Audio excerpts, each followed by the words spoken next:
Let's see. Let's see.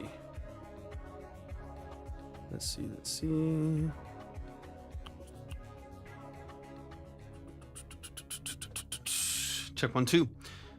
Check 1 2. Check 1 2. Richard is in the building. Sunshine, welcome in.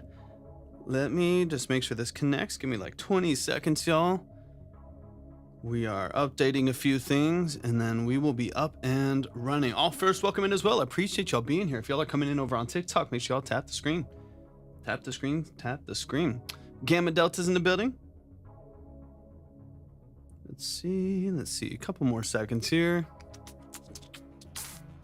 How y'all feeling today? How you feeling?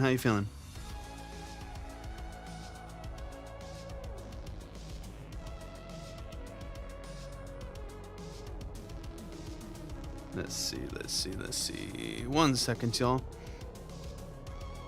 Sean, let me know if you can hear me or if it's just video right now. Let me know.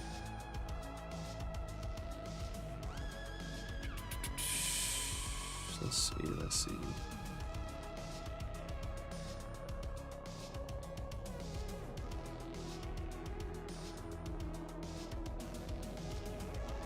Okay, 1 moment, y'all. Jay, welcome in. Placebo, welcome in. Spides is in the building. How you feeling today? Matt Clark, welcome in.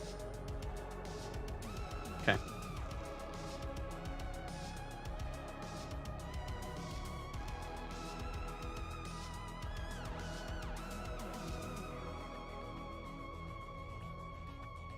All right, in just a minute, we're going to kick on the other lives. Give me just a moment, y'all.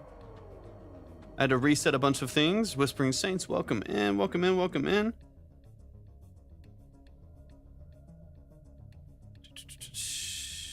See, give me a moment. Okay, there we go. I believe so. I'm trying some stuff out today, so I'm loading up the stream on Twitch and YouTube. Lee, welcome in. Tep, Copen, welcome in. I appreciate y'all being here. But yeah, I'm getting things lined up on Twitch and YouTube right now, and then we'll hopefully be ready to go. All right, let's go ahead and launch over there real quick, and I'll see what ends up showing up for us. All right, y'all, let's get into it. We're live. Okay. There's one song that you said you wanted me to remove. One of the ones where we're talking like dynamically. Stay Gold, welcome in. Charlotte's in the building. Welcome in. Okay, let me just double check a few things. We're live right now on Twitch and YouTube. Twitch and YouTube. I'm hoping everything is lined up. It looks like it is. Let me see. There's TikTok. Beautiful. Benjamin, welcome in. I appreciate you. It was called, yeah. I remember. Let me just see if this will.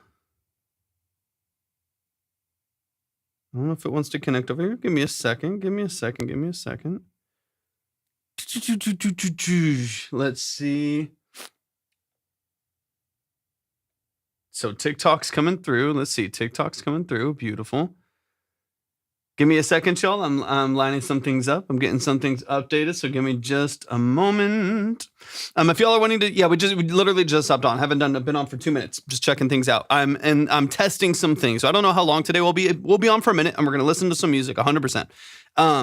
But I want to make sure that everything is coming in.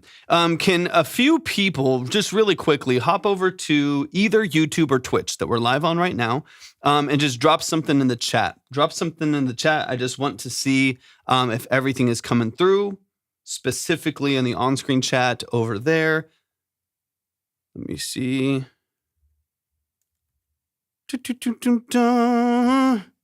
If y'all are wanting to submit music, it's all at the link in my bio. We're not listening to popular artists. This is not for like just requests of artists, but we are listening to your music. So if you make music in any capacity, that's what we're here for. If you're a producer, if you're an artist, you're a musician, engineer, so on and so on. We're in turbo mode, Spies. We're in turbo mode. Okay, let me see. Kieran, yeah, 100%. Let me see. Let's drop this over here real quick, and let's see if this goes through. And it did. I believe it did on both platforms, I think. Fabulous. I do think It's super important. It is. Okay, I think we're good, and I think audio was up and running. We're going to try DOS. We're going to switch over here. I think the chat is good. I think DAW is up and running. That looks beautiful. Let's go. Keys and aerodynamics, so the information flows into the brain quicker, Spies. That's what we're talking about. DAW looks good. Everything looks fresh. Image is clean and clear. We're back over here. Beautiful, beautiful, beautiful. I think it's working. I think we're working. Woo! Okay. All right, y'all. Stevie Reed, welcome in. I appreciate y'all being here. Everybody that's over here on TikTok. Richard, thank you for the roses. I appreciate it. Thank you for the love. Thank you for the gifts. If y'all are here and you're in the chat, thank you for being here. Make sure y'all are tapping the screen, share out the live, repost, so on and so on. Y'all know the deal.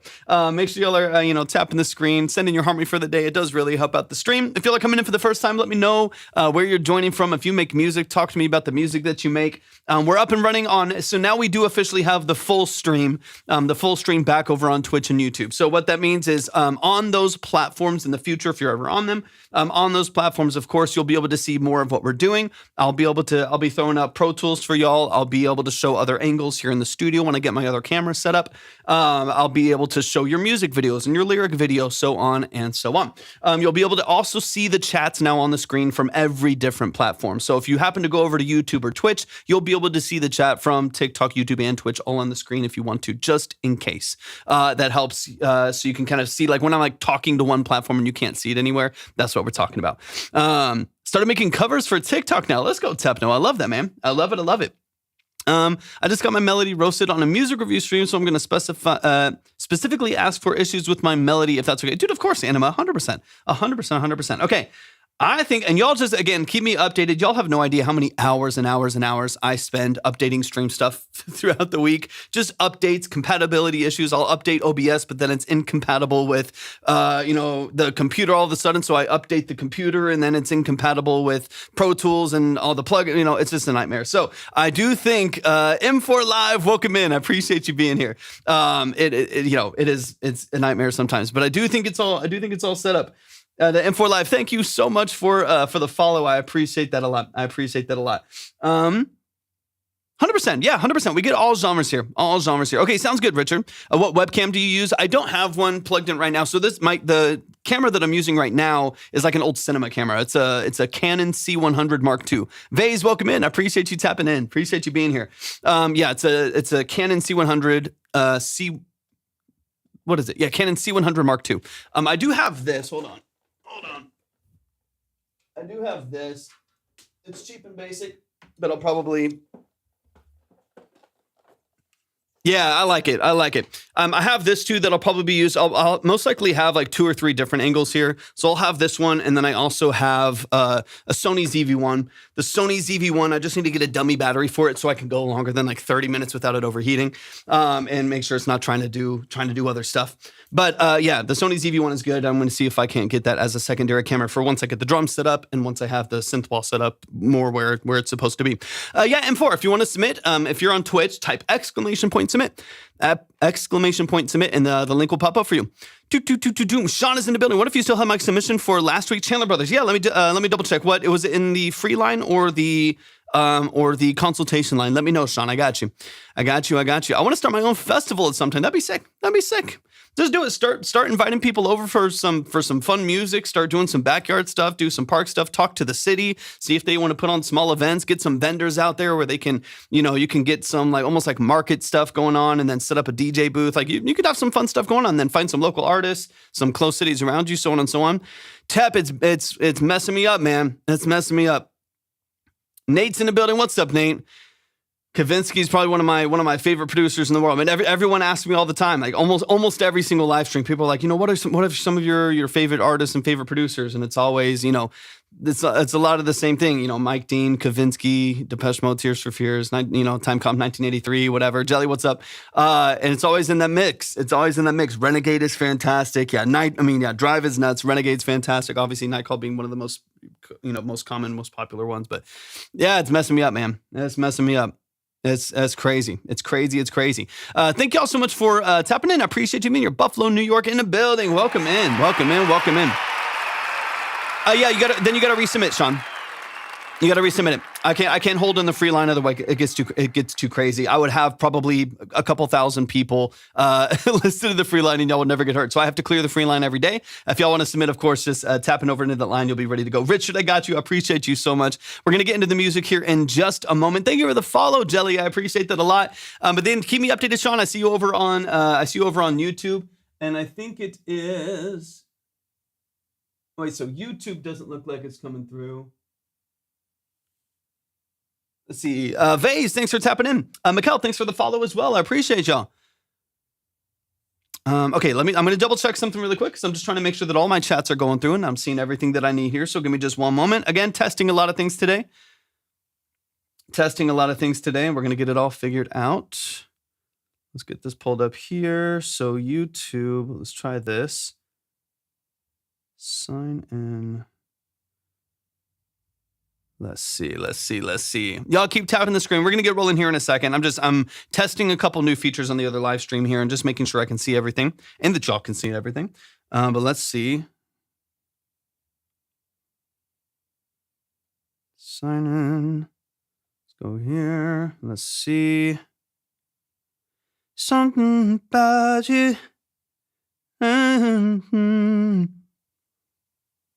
Okay, boom. That should work. All right, someone type something on YouTube real quick.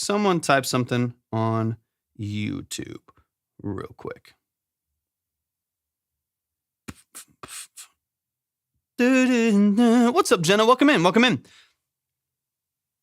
That's crazy, Tep.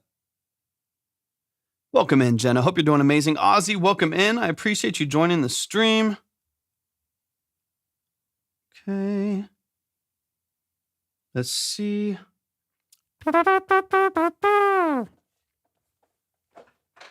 Oops, breaking stuff. Okay. This should be activated.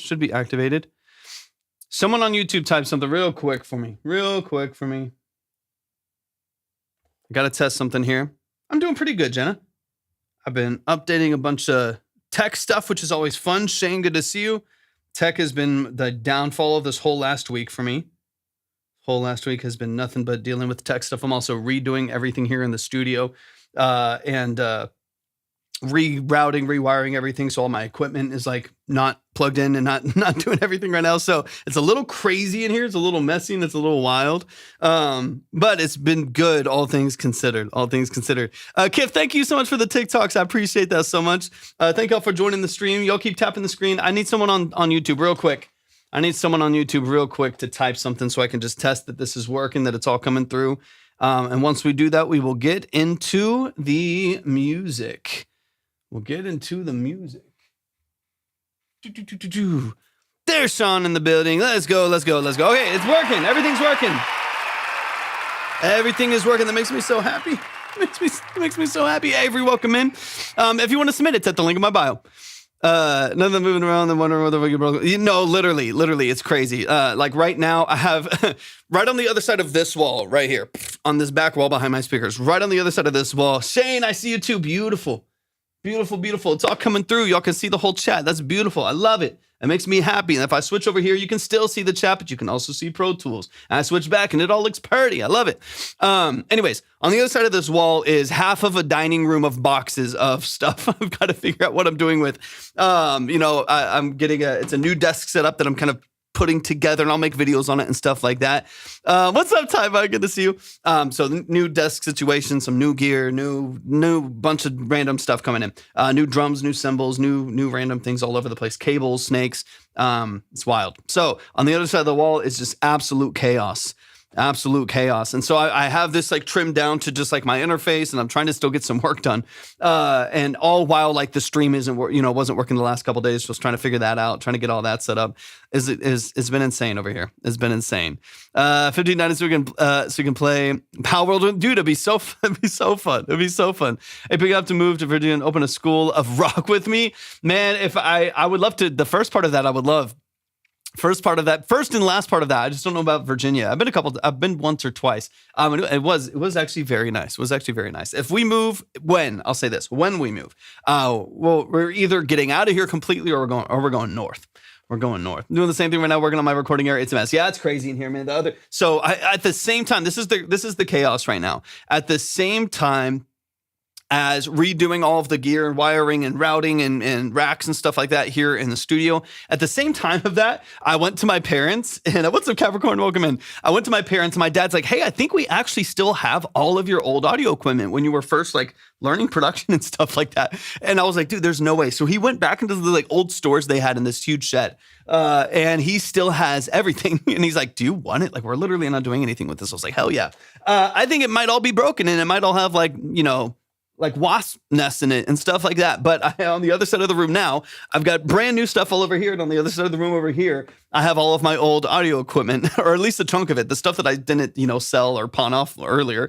I have my original monitors. I still have my original monitors, the first mixer that I owned, the old amps for it, my first stereo EQ that I had over there. So we'll see what works. I'll make some videos on it. We'll fire some stuff up and see what happens. But now the whole other side of the room over there is all covered too. It's like, man, I just want to be in like a clean, reasonable space that doesn't feel like it's going crazy. I don't want to feel like it's going too crazy. I love to get my hands on the old 4-track. Man, I do have this old 4-channel stereo mixer. It was it's an old Radio Shack, like a 90s Radio Shack mixer. I'm positive that it sounds terrible. I'm positive that is a horrible, thing. But at the same time, sometimes that's the goal, and I like that. Like I like some hi-fi stuff, but I also love things that are kind of nasty and kind of gross sounding because they're a very specific tone. So it's a rack mounted mixer. So I'm gonna hook it up and run some guitars through it, maybe run some synth through it, and just it has like a spring reverb and like a old like tape echo or something on it. And then I have and I'll just maybe even like I'll put it in the patch bay, run some line stuff through it, and like run some tracks into it, and just like turn the preamp all the way up and just crunch it up and distort it and throw some reverb on it and just see what happens. Could be fun, just like for trash stuff. You know what I mean? Like I have the really high fidelity stuff or really high fidelity things. And then from there, try some trash stuff too. The one I grew up messing around on. I mean, yeah, you try to find it. I mean, there's a lot of things that I pawned off early. There's a lot of things that I got rid of a long time ago that I've tried to re-find, right? And in fact, one of them's on my wall. So like 10 years ago, I had to pawn off an old Schecter guitar. And so I bought one. When I had the ability to now, I bought the kind of the better version of it and brought it back in, right? And so kind of the same thing. There's been a lot of things that I've done that with where I was like, man, I had this old synth and I was like never able to get it again. And like I had to pawn it off because of whatever. And then I got it back. One is the AC15 that I have. The mic is a Neumann M147 tube. I love it. One of my favorite microphones. But yeah, Neumann M147 tube. Anyways, one like about 10 years ago at the same time, I was about to lose my car. And I had absolutely nothing. I was like 3 months behind on car payments. And I was like, I have to quite literally pawn off everything that I have today because tomorrow they're going to tow the car if I don't pay 3 months worth of car payments, and just had absolutely nothing. So in that moment, I literally left. I put all of my music equipment in the car, and took it to a pawn shop and pawned it all off to pay the car, and that included my custom Les Paul, included my AC15, my old synth, so like my Micro Korg, one of my first synths that I had, so on and so on, and pawned it all off and didn't get any of that, again, a lot of equipment back in for a long time. I bought a super cheap $40 interface after that to kind of reset. But there was a long time there where I had to let everything go just because of financial reasons. And so recently I was finally in a position where I was able to it's a special edition. It's the Burgundy one, the special edition Burgundy AC15C1. And it is man, I love it. I love it. It's one of the best sounding amps. I love that thing so much. I feel like my first interface was $29. Yeah, the first interface I ever had. What's up, Nicole? Welcome in, Miranda. Appreciate you tapping in. Thanks for the heart me. My first interface ever was the DigiDesign Inbox Mini. It was the one that came with Pro Tools PT5 back when it was DigiDesign before it was even Avid, and that was the first one that I ever had. After that, when I had to pawn everything off and get rid of everything, or just like died, like those were old. I had those when I was like 12 years old when I first started producing. And then once I had to pawn everything off and get everything out, then I bought, it was a Behringer MC101 or something like that. It was their one channel. It was like $40 on eBay or whatever that I got it, and it did the trick. I don't know. Sometimes I'm overhyped. No, 100%, dude. 100%. Shane. I mean, you know me. I'm the same way. I mean, it's the reason why. So, like, I have, the Juno 106 back here. I have the DX7, and the DX7 is a V1 DX7, by the way. It's like one of the first serial runs of the DX7 back there with the old DACs. And I got that because there's also like the V2s, there's the whatever, like DV2s and whatever. There's all these other, or FD2s or whatever. All these different versions of the DX7 now, right? They were all in the 80s. They were like 1986, 1987, some old stuff like that. I specifically, one for collectability and like resale value, I wanted a V1. But one of the reasons why is because I didn't want it to be too good. I didn't want it to be too like clean and pristine. Like the chorus on the Juno 106 is the noisiest thing in the studio. You turn that thing, as soon as I flip on the chorus of the Juno 106, it's back and forth in stereo. That thing is loud and it's noisy, but it has so much character to it. It has so much life to it. So I'm not like I'm not some like hi-fi snob. In fact, the opposite. I like old stuff. You know what I mean? Like I like old broken stuff that has like character and vibe and for me it's just something it's interesting to deal with, interesting to interact with. I feel like I'm more grounded and creative with those things. But yeah, TikTok won't let me recharge my coins. TikTok has been so bad lately, Jen. I got to be honest with you. TikTok's been super glitchy. It's been all over the place. Specifically with live streams, it's been really frustrating. So I hope it works itself out. I do hope it works itself out. But it has been pretty crazy. Capricorn, thank you so much for the heart me. I appreciate it a lot. I've been working on the score, changing volumes. Let's go, Floki. I love that. I love that. I miss my old PV bass amp. Facts. Lewis, thank you for the follow. I appreciate it.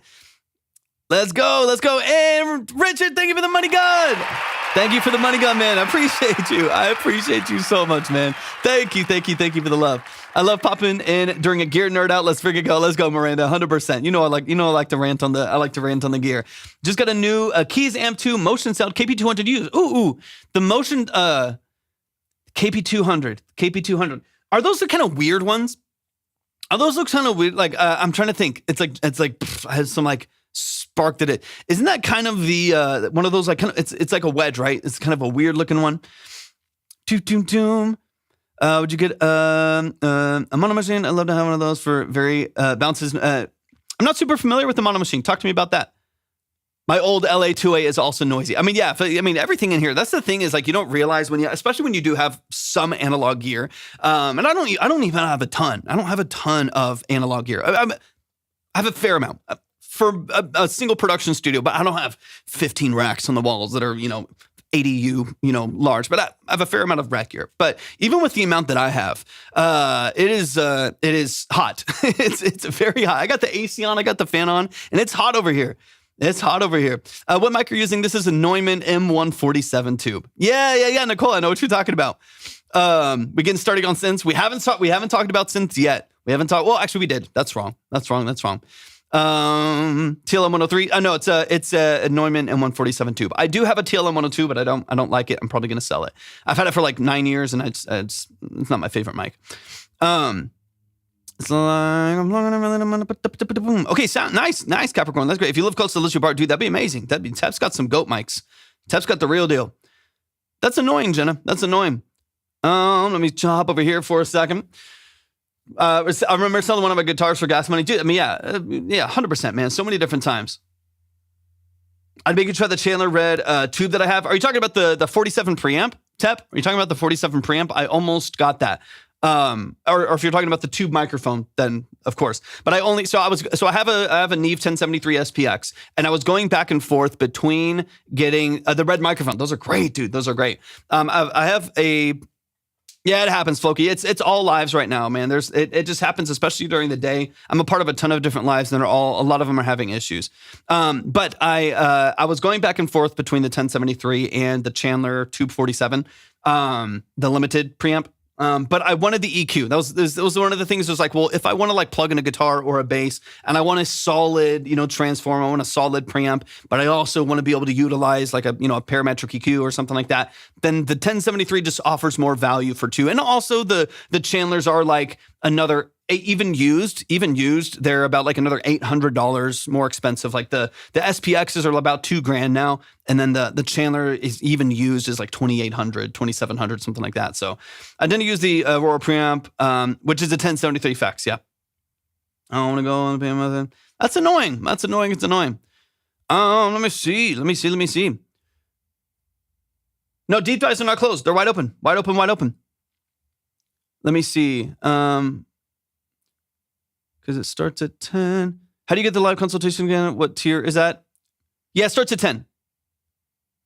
You can skip. Okay, Anima, sorry, I'm just catching up on message. You can skip. So it starts at 10 if you just want to be in that line. But if you want to go faster, then it just kind of depends on how much you want to push and how much you want to spend. That's up to you. But yeah, the consultation side starts at 10. But then if you want to go faster, you can. Okay, let's Anima, I got you with that 10. Yeah, all of the paid consultations are deep dives. The tier is priceless, facts. Started at 12.2 after the 4-track. It was a Cakewalk Project 5. Then I took like 20 years off. Man, that's crazy. The song man you have, it's not ready for master. How much would you charge to? Yeah, I got you, Stan. I'll shoot you a message. We'll figure it out. I was messing with it a little bit before I undid my whole studio. And I was messing with it a little bit. I was trying to figure out a couple things, and so I might shoot you some revision stuff for you to maybe make some small changes on before. But yeah, I got you. Jenna, I think it might just be TikTok too. Ton of mics. Dude, that'd be fun, man. I wouldn't mind getting out of the US anyways. James, welcome in. I know it's not like a ton better, there maybe, but anyways, okay. I use a few pre's. I don't know if I have a favorite. Yeah, it just kind of depends on what you need, right? So like I like having different colors, right? I like having something that's like super clean and transparent. I have a drummer. It's a drummer. What is the one that I'm thinking of? I forget what it's called. It's like the MC1 or something. I can't remember what it is. And those are pretty clean. And then I have the 1073, and the 1073 is not clean. That's a very colorful preamp.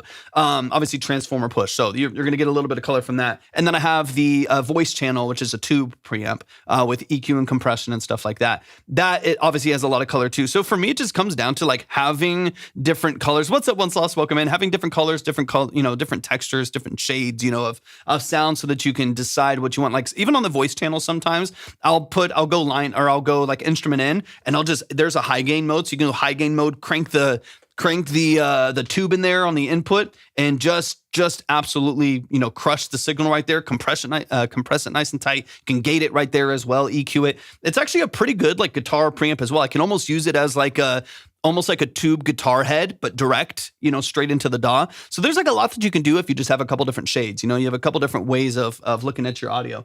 Okay. Let's see. Let's go, James. Love it. Okay, give me a second here. I think everything is moving. Yeah, the DPA is the 2-channel, right? 222. It's about to be a Telefunken TF47 Vintec 573 type of day. Ooh, let's go. The TF47 is great. It's great. I've contemplated selling a couple other microphones and getting a TF51 or a TF47. They're both fabulous. They're both fantastic microphones. Probably some of the better microphones for under $2,000. Those are fantastic. They're so good. I've contemplated it because I would like a bright counterpart to this, right? This microphone, this is a tube microphone, but it's pretty soft. It's pretty mellow. It's pretty even. It's pretty flat. I like that. For the vast majority of what I do, I really like this microphone, and it's a great microphone. It's expensive. It's built well. Like I haven't had any issues with it whatsoever. I love it so much. But it would also be nice to have a brighter tube counterpart. So I've looked at getting like a C12 or like a TF51 or something similar. Yeah, I've heard the TF29 is a little bit of a different color. The 47 and 51 I've heard is a little bit more, you can just do a little bit more. Maybe look into the TLM 107 if you want brighter non-tube. I still want the tube because I have the 102. So if I want just bright to be bright, if I just want like bright FET or like a bright solid state microphone, then I have the 102 and some other options. And that's where I was kind of looking at, the 51s and stuff like that. I only have cheap microphones. I just bought a Shure SM7B. Love it. I love it. I got mine sitting right here. Boom. I use this thing all the time. I just used it for a YouTube video. I love this thing. It gives me some issues sometimes because mine's old and it's quirky and it has some kind of funky things that go on with it sometimes. I got like a lash in my eye or something like that. M147 though, dude, I love it so much. I love it. Yeah, I mean, there's nothing wrong. And I use it with this. So this is the This is the Triton focus. It might not want to. There we go. There's the focus point. That's the FET head, the Triton FET head. I love that thing. Inline preamp, solid, super sharp. I use the SM70 for my new cover facts. Absolutely. A, B, C, D, E, F, G, facts. Yeah, it's so good for the price. Yeah, I mean, it does exactly what you want that microphone to do. It is a like good, direct, dynamic microphone. You know what I mean? Like it does a great job. It's still pretty pricey. It just depends. Like you just got to look at your environment. Does your environment require more rejection? Are you treating well? Do you want more sensitivity, a broader frequency response? You just got to kind of look at what you want, right? To me, again, that's why I have a lot of colors, right? Like I have the TLM102. If I want something like brittle, bright, and harsh, whatever, I'll use the TLM102. If I need something like warm and saturated and tube driven, I have the M147 tube. If I need a solid direct microphone that's going to, for a rock vocal or whatever, a rapper maybe, I've got the SM7B. I've got the MD421s. I've got other, 57s, 58s. Like in order to just have different colors and different textures that do different things that, offer me something unique. And that's for me. Like I'm not a big public studio, right?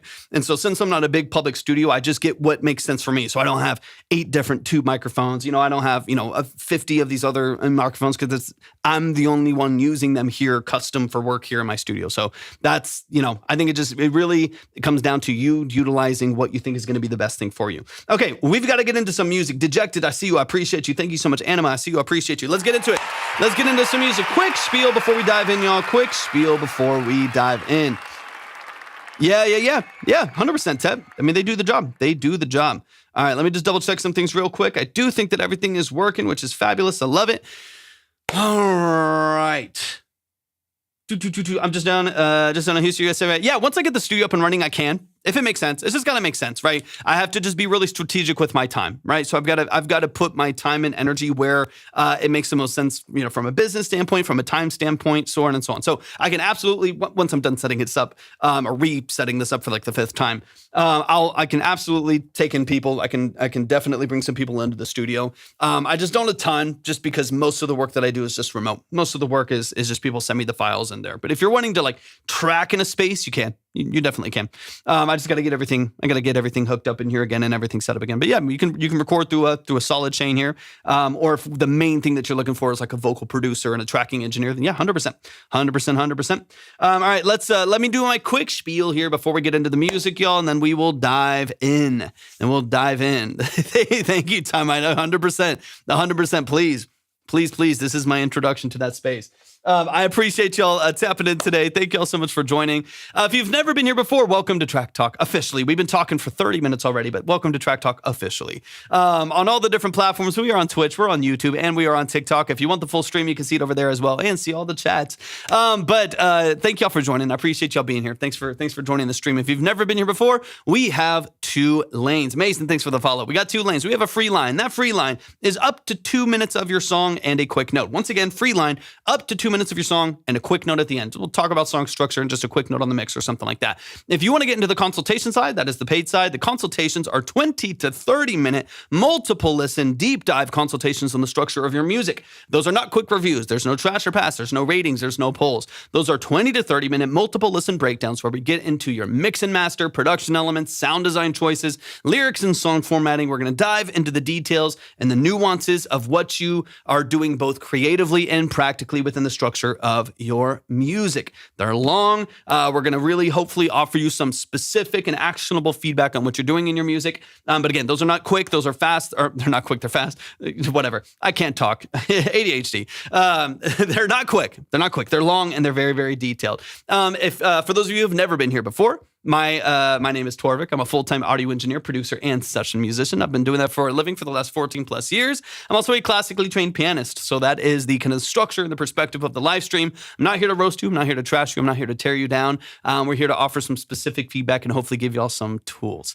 Okay, so let's get into the music. If you would like to submit your music, if you're on TikTok, we got 3 different places, so I'm going to talk through each of them. If you're on TikTok, go to the link in my bio. TikTok is link in my bio. You'll see a tab that says submit. And then within there, you can see whether you want to go to the free line or the paid consultation line. You can decide if you want to go, if you want to check the queue. The queue is at that same link. You can check the queue there, see the line, the order, the minimum, decide if you want to push or you want to skip or anything like that. If you are on Twitch, you're going to type !submit. If you are on the Red app, if you're on YouTube, then you can go to the description for the live stream and you'll see everything that you need right there. All right. If you give Torvik, he then has money, which you can then use on synths. Synths. Yeah, 100%. All roads lead to synths. All roads lead to more synths, timeline. Let's go, Capricorn. I love that. What do you mean? Let's use that when I was in high school. No, on Reason and Studio One. Shout out to Studio One. Does Libby tell you that you don't need more synths? No. Fortunately and unfortunately, Libby is incredibly supportive and completely trusts the business decisions that we oftentimes make together. Whether it's like different things here in the studio, because we both are involved in the Obsidian Key business and we obviously both just have a stake in it. We do a lot of things together in the back end and setting all of that up. And so all of the decisions that we make in here, sometimes obviously she doesn't know the synths, you know what I mean? She doesn't know anything about them, what they're worth or anything like that. But a lot of times where I'll just be like, hey, I'm thinking about like selling these two speakers and selling this thing over here. It's going to give us about $1,500 if I do that. I'm thinking that if I do that, I'll be able to get the DX7, which is like $1,600. So I'm just going to put $100 into it. We're like, yeah, cool. That makes sense. I'll be able to make a couple videos from it. I'll be able to post content. I'll be able to use it in my songs. I'll be able to use it in, client projects and stuff like that. So yeah, Timothy, yeah, 100%. Like if it makes sense, it makes sense. If it doesn't make sense, then I'm self-aware enough to be like, okay, this does not make sense as a business decision. Every single thing, we talk about this, we were talking about this earlier a little bit, where everything that I've ever gotten here in the studio has been like very specific and very pointed as to, it's like more of a need for what I was doing, where like there's clients that are looking for specific things. There's productions that I'm building where I'm looking for a very specific sound. And so I gather those things. And then oftentimes they get given a lot of gear. Man, I've gone to studios. I've picked up stuff at, the more I spend tab. Yeah, I'm not that way, but I'll go pick up a guitar off Facebook Marketplace or a piece of rack gear on Facebook Marketplace, and the guy's like, dude, I got all these extra cables too. So the guy gives me a bunch of cables. I had a guy where I was picking up a synth from him on Facebook Marketplace, and he's like, dude, I've got 2 broken keyboards in the garage. They're literally collecting dust. They're old. They're cheap. I don't care. Can you do you want those as well? And I was like, dude, hell yeah. And I bought both of those, or I got both of those from him, fixed up both of the synths, sold them for like $800. And that $800 and something else that I sold is what bought the Juno 106. Like I'm always just doing stuff like that. So I'm not here just like dumping money into stuff. I'm looking for opportunities. I'm patient when I'm buying gear. Like I just waited a couple months to buy some gear that's on the other side of the wall here. I waited a couple months to get it because I was just waiting for like one dip down in price. I tried to get it and I couldn't get it. Just someone else bought it from underneath me, and I keep trying to do that. And I didn't just be like, oh man, I need it, and I bought it for $400 more. I waited. I waited another 2 months, got it $600 below. I just bought the 1073 I got for $1,400. Perfect condition. Perfect.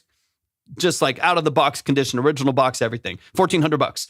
And that's very, very hard to find these days. Very, very hard. So you're planning on getting a new mic? Maybe.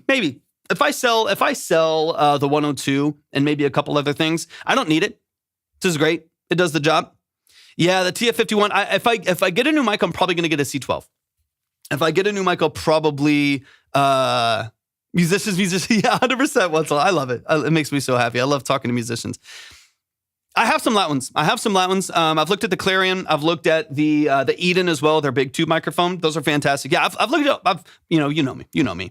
I've kind of looked at all of them and used a whole bunch of it.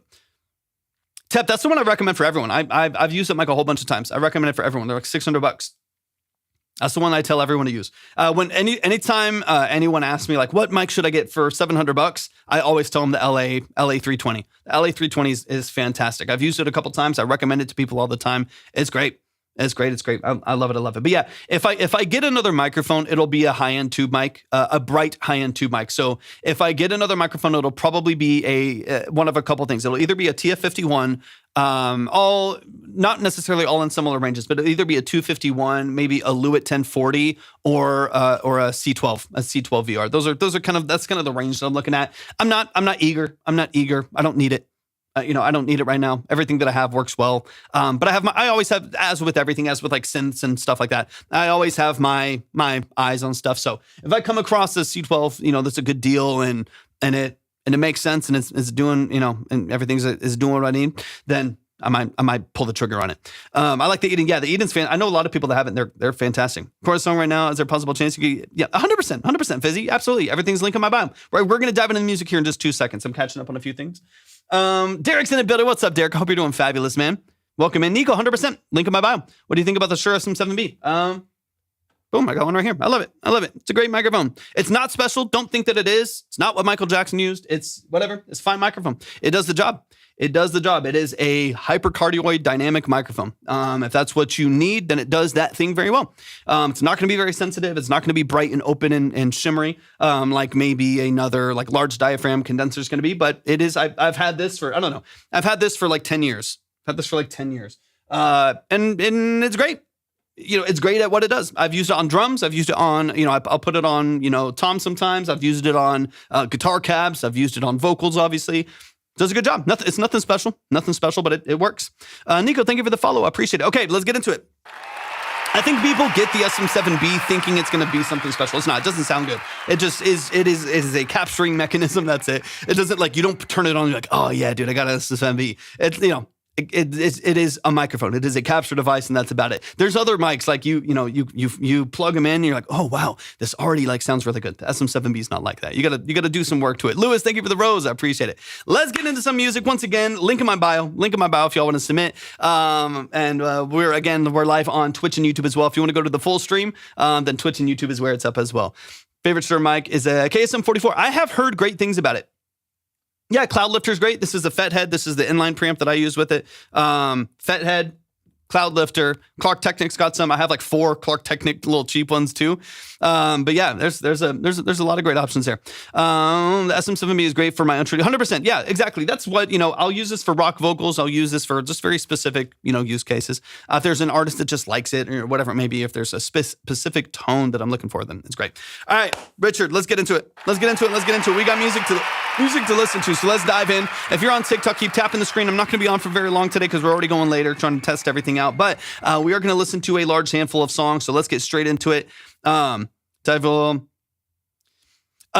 thing I like about the Lewitt 1040 is just the flexibility, the ability to balance between FET and tube. That would be this is not, this is great. This is, I love this microphone. I love exactly what it does, but it's not flexible, right? There's other microphones that are more flexible. I think the strength of the Lewitts, and even the Eden, to be honest, even the Eden, those do a really good job doing a lot of different things. And I think that, almost bought one Lewitt mic. I tried it. Yeah, the 940 is great. The 1040 is the one that everyone wants. Obviously, that one's fantastic. But that one you can get a really bright tube microphone, or you could push the transformer a little bit. You think the Eden's brighter? Maybe. The Eden's also really flexible too. The Eden also, that's the thing that I really like about Loudwin as well as Lewitt is they have some really large range, flexible microphones. I like them a lot. For similar price. The Eden's what, $3,000, $3,500, about the same price as this, same price as U87, right? But you can get a lot more out of it. Same with the Lewitt. The Lewitt 1040, the $3,000 one, are about the same price, but they're, they a little bit more flexible if you're looking for something that does more. I have heard the Eden is heavier, almost like a vintage 47 kind of a vibe, or like the FET 47. Okay, let's get into it. We got Richard in the building. Richard, hop in the chat. Just let me know that you're here really quick. I see you in the line, so I'll hopefully he's here. But let's dive into it. We got some music to get into. Yeah, link in my bio. Eden is 9 pounds. I've had 3. Dang, time out. Why'd you have 3? 100%. Some of it is also just preference too, Teb, right? Some of it is just finding the thing that works in your voice, your source, your drum, whatever, stuff like that. All right, we got Richard in the building. Let's dive into it, y'all. Let's dive into it.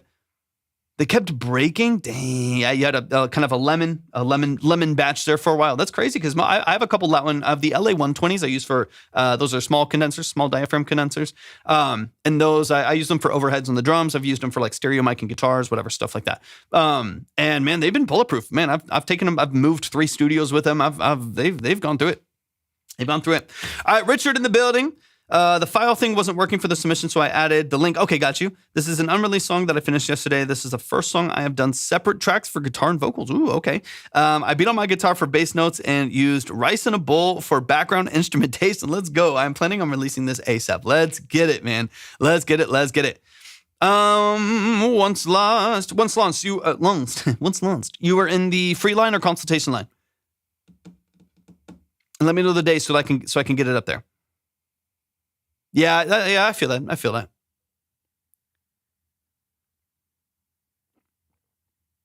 Okay, do you remember the day? You remember the day? I'll pull you up. I wish I could just try them all. I gotta be picky. I gotta be picky.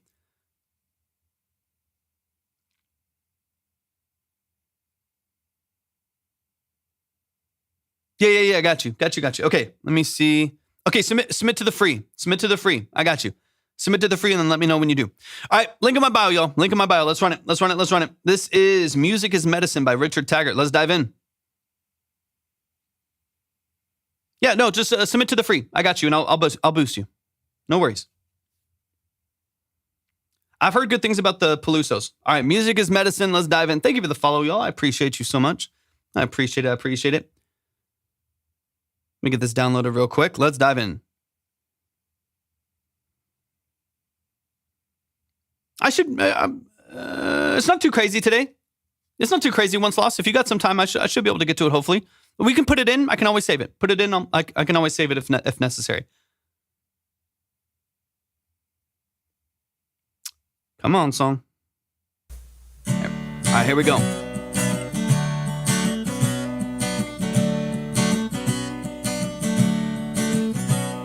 It's been a long week. It's about time for a break. Watch that sunset over a crystal lake. Turn the radio on, wait for it to come in. Sit back and relax, cause music is medicine. Now we have more of like a studio recording now. Let's go. I watch my line get tugged on by a fish.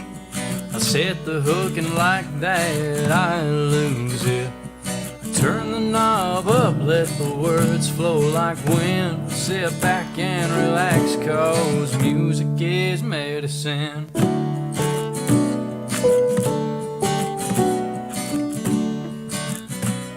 Yeah, same, Tep. Link in my bio if you want to submit.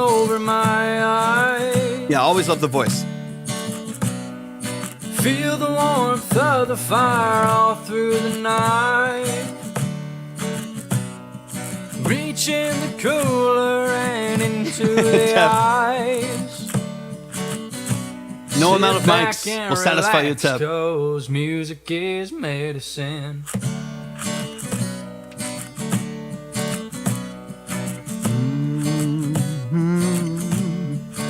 It's cool, man. It's been a long week. It's about time for a break. I watch that sunset over a crystal. That's valid, Capricorn. That's valid. I turn the radio on. Use what you got. Wait for it to come in. Sit back and relax, cause music is medicine. Let's go. Y'all show some love. That is Richard Taggart right here in the chat. Let's get straight back into it. So here's what I'm looking for now. So now, talk to me, Richard. Is this with the new setup? Did you get the interface? Are you going direct now? Or, yeah, talk to me for a second. Talk to me for a second on what we're listening to.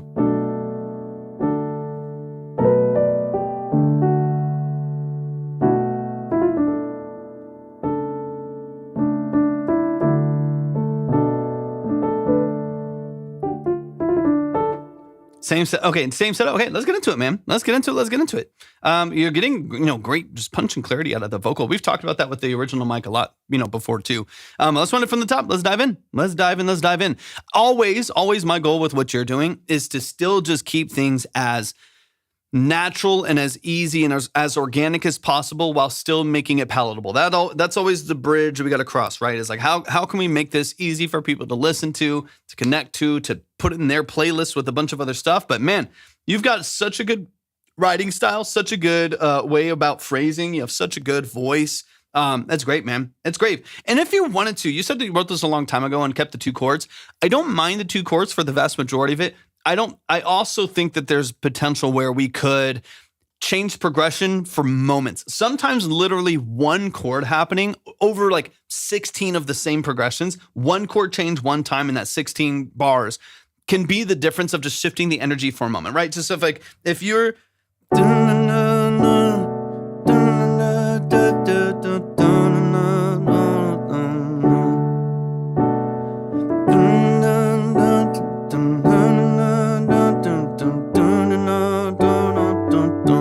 whatever, like it could be literally one chord and then the whole rest of the song. Or there's so many different ways that you could phrase that, so many different ways that you can build it in.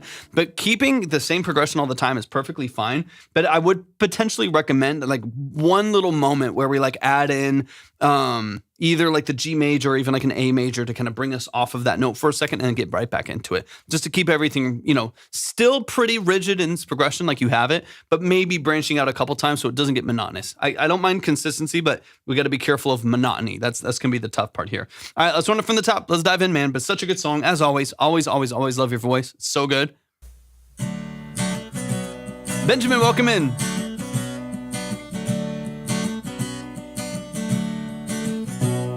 It's been a long week, it's about time sounds good. for Sounds good. a break. Watch that sunset over Crystal Lake. I turn the radio on, wait for it to come in. Sit back and relax. Okay, sounds good. When it comes to your song, I'll let you know if you're up, man. Either way, I'll hold it for you. I got you. Capricorn, thank you so much for the claps. I appreciate it. Yeah, such a good voice. Relax, cold lake. I turn the radio on, wait for it to come in. Sit back and. So if you. And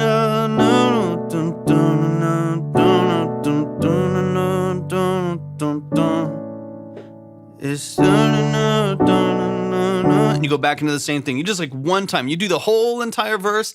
It's a full 16 measures before you just go to the G, the A, and then we're back. And then it was same back another 16 bars through a whole other verse and a hook before you kind of get, you get back into that change. Even just like one chord change right there, to me, is enough to just kind of wake it up for a second, shift the energy for just a moment, and then get back into the rest of the structure. And relax, cause music is medicine.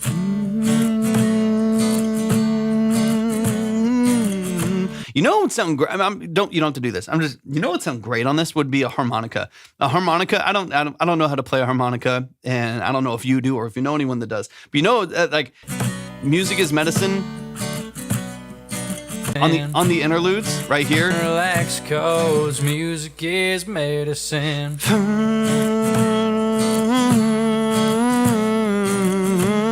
Like right in there, having like a harmonica that kicks in right there would be such a really great interlude with like a specific. I have a harmonica somewhere, but I don't know how to play. Just move around until it kind of is the right note, and then just blow in and out and comp it in, pause, and then comp it in and find where it fits. I'm telling you, a harmonica right there, or just watch a couple YouTube videos. You bring in a harmonica on the interlude right there, on the interlude right there would just be it'd be so great. I think it'd be fantastic. Watch my line get tugged on by a fish. I set the hook and like that I lose it. You're getting great presence out of your vocal. I would actually probably give your guitar a little bit. Now you have them tracked separate, which is fantastic. 100% Capricorn. You do have these tracks separate, so you get a little bit more leeway to open this up a little bit more.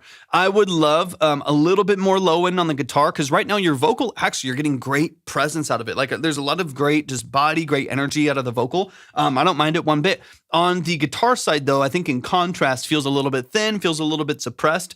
So if we can open up the guitar, even if you don't want to like double track and go stereo and do all of those things, I don't think you need to do all of that right now if you just don't have the capacity or just don't feel like going that direction.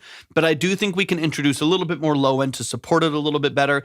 Be careful of muddiness. If you are going to push like 100, 200 hertz and give that guitar a little bit more, turning the bass up just a hair. Obviously, if you go too far, then it's going to get boomy. It's going to get muddy. It's going to get nasty. But right now, it's like a little thin back there. So being that it is one of the only instruments in this whole song that is actually carrying notes, unless we get a harmonica in there, giving it a little bit of a fuller sound, I do think would be helpful. Turn the knob up, let the words flow like wind. Sit back and relax. So good, man. Music is medicine. Know Your Joe, welcome in. Welcome into the stream. I appreciate you tapping in over on YouTube. Put my shades on over my eyes. Feel the warmth of the fire all through the night. Now, I'm telling you, man, as soon as the idea popped into my mind of having like some harmonica on there, I can't unhear it. I can't unhear it. Dun, dun, dun, dun. Because you can hear like the fifths over. Like, imagine a harmonica doing that almost exactly. Dun, dun, dun, dun. Like, just really simple, like fourth and fifth walks, like back and forth right there. Coming in on the end, to me, it's like I can't unhear it. So I don't know if we got to figure it out. Go break it out. Go break it out. Watch some YouTube videos, and I need to hear a harmonica on this next time. Something. It could be simple. Feel the warmth of the fire all through the night. Reaching cooler and into the eyes. Nobody knows. Nobody knows. Sit back and relax, 'cause music is medicine.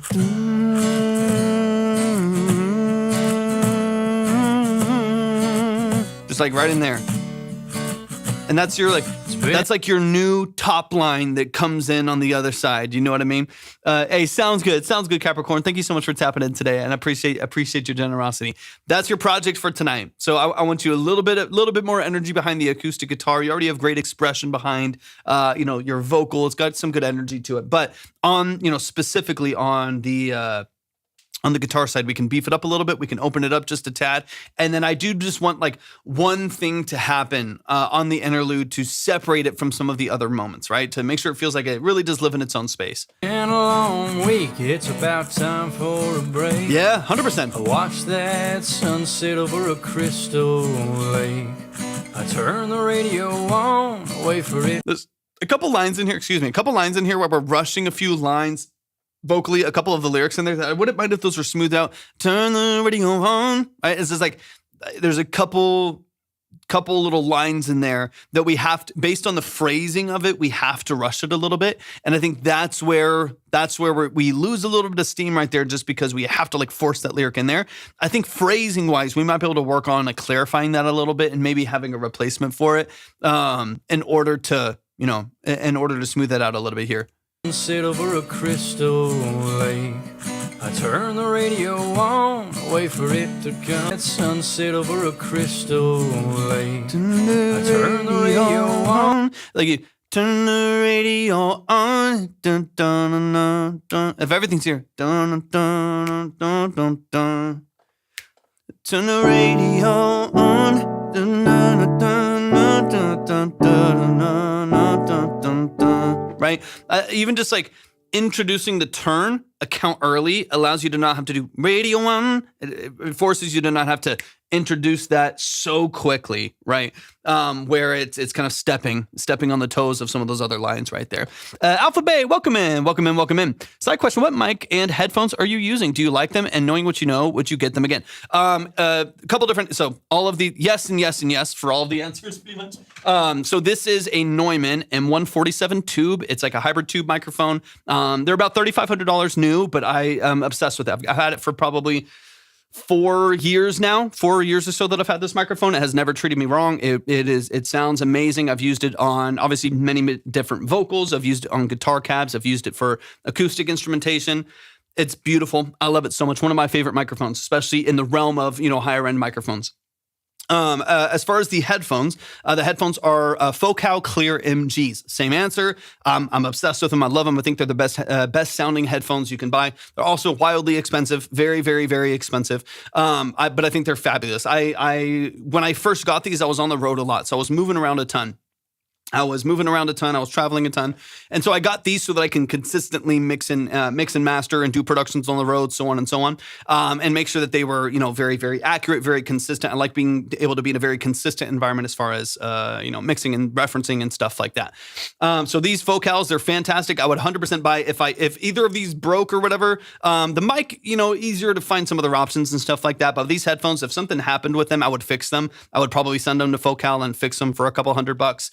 Versus getting anything different. I tried a bunch of different headphones, and once I got these, there's no turning back. So in answer to all of your questions, these are the Focal Clear MGs. This is a Neumann M147 tube. And in answer, do I like them? I love them. I'm obsessed with both of them. And would I get them again? 100% yes. 100% yes. They're expensive, but to me, it was a no-brainer. It was a no-brainer. I love them. On the music, there could be doubles and harmonies on that line. Maybe lyrically, you could change it so you're choosing music over a woman. She doesn't understand, but music. Yeah. I get that, Teb. I get that 100%. Moisters in the building. Greetings from Germany. Welcome in. Yeah, absolutely. 100%, Joe. 100%. Welcome in from Germany. Appreciate you tapping in. Thanks for joining the stream. I was guessing it was Neumann. Yeah, I like it. I like it all. I've used and had and owned a bunch of different microphones, and this one has not treated me wrong. I like it all. I have another Neumann too that I don't love as much, so it really just depends on what suits your vocal, what suits your source. But yeah, it's great. I love it. Okay, let's keep it rolling here. Let's keep it rolling to the end of the track here, which is just here in a second. Neumann, German, 100% German engineering. Facts. Yeah, I have a TLM102. It's in another room. TLM102, and then this M147. I love them, man. I love them. Johnny, welcome in. Link in my bio. Watch that sunset over a crystal lake. I turn the radio on. Alphabet, what is that? We're talking a different language. What is that? Talk to me. I'm very intrigued. Ray, it's at the link in my bio. Really quick, if you're on YouTube, if you're wanting to submit, because I know we're on 3 different platforms right now. If you're on YouTube, it's at the description of the live stream. If you're on Twitch, you can type ! submit. It'll present it to you. And then, of course, if you're on TikTok, it's at the link in my bio. Wait for it to come in. Sit back and relax, cause music is medicine. It's fantastic, man. Great songwriting, man. Y'all, please show some love. That is Music is Medicine by the family. Richard Taggart. Taggart, you're amazing, man. Absolutely love what you're doing. And y'all, all of this is recorded on like a $40 like Amazon microphone, like one of those like 5-feet Amazon USB mics or something like that. This is all recorded very, very, very simply. And they're just getting into adding just more color, more texture to what they're doing, starting to layer differently, so on and so on. And they're doing an amazing job. So even though the quality is in the kind of infant stages of like growing and maturing, the songwriting structure, the tone of the vocal, all of that is so good. And that's the stuff that matters, right? The song's got to be good. The vocals got to be good. For those to be dry and pretty raw, it's really well done. So y'all, please show some love to the family. Show some love to Richard. They're over on TikTok right now. No, I say, can I buy Tribus Stormbox Blast? Dude, I don't know what that is. You got me. I'm not positive what that is. But let's get into this next track. Let's get into this. If I use the same mic, I would sound awful. Facts. All right, let's get into it. We've got Dejected in the building. Dejected, hop in the chat. Hop in the chat. Of course, man. Of course. Hello from Norway. Can I submit Norwegian 90s new metal? Of course you can. Where in Norway are you, Raymond? I would love to. My family's heritage is Norwegian. I would love to visit Norway, hence the last name. But I would love to visit Norway. Would love to. If it was easier, it'd be fun to move there for a little bit. But that's not in the cards. It's not in the cards right now. James is dejected. Beautiful. Fabulous. Colt's in the building. What's up, Colt? Welcome in. All right, let's get into it, man. This is Itch by Dejected. James, if I have not heard your music before, let me know. I would love to know a little bit more about what you're doing. Play sub-bass instrument. Are you asking me to play a sub-bass instrument? Right outside Oslo, just moved to the beautiful northern Norway. Dude, Raymond, I'm so jealous. I'm so jealous. I would love to. Get me out of this place, man. Get me out of this godforsaken place. Okay, Raymond, adopt my wife and I, please. Adopt us and take us under your wing. All right, let's get into it. Get me out of here. All right, it's fine. Everything's fine. It's not all going up in flames. It's dejected. Let's dive in. But yeah, give me the details. Give me the details, James. Talk to me. Me and Lewis are both dejected boys. All right, let's go. Let's get into it. I'm pulling up on Spotify right now. Let's see. Let's run it. All right, this is out on all platforms as well. So if you like what you hear, go stream it, go like it, go add it to your playlist, all that fun stuff. This is Itch by Dejected. Let's go. Talk to me about what y'all do, who's here in the chat, and kind of the role that you play in the music, so on and so on. I like the tone already. Kind of shoegazy.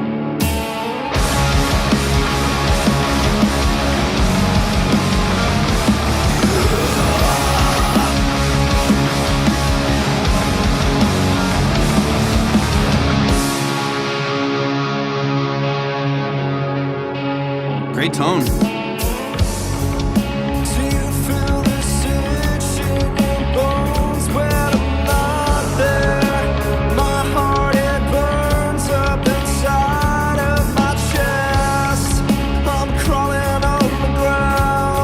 Talk to me about drums. How are y'all doing that?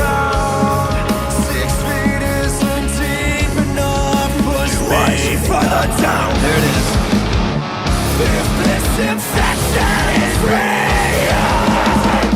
Nice, James. Nice.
Nasty. Yeah, riffs are great. Y'all, please show some love. Alpha Bay, you built home theater under $500. yeah, I did. Or I guess you're talking about the video that I posted. People get mad at that video. I don't know why people are mad at that video, but yeah. I did put together a home theater system for right about $500. But I actually have an update to that video already. Something's already changed, Alpha. I don't know if you watched the video, but something already changed. I was given something else randomly. I don't know. People give me stuff. It's one of those things. People are just like, dude, I don't want to deal with this anymore. A lot of times what happens is people try to sell stuff. People try to sell stuff on Marketplace and it doesn't sell because it's super niche and they can't get rid of it and they don't want to store it. And they're just like, dude, do you want it? They've been like hanging on to it, try to sell it for 2 years. And they're like, hey, do you want it? And anyways, that happened with another receiver. So I got a nice receiver. So I got to switch it out. Now I'll have to do an updated video because it is no longer it was still $500 to me.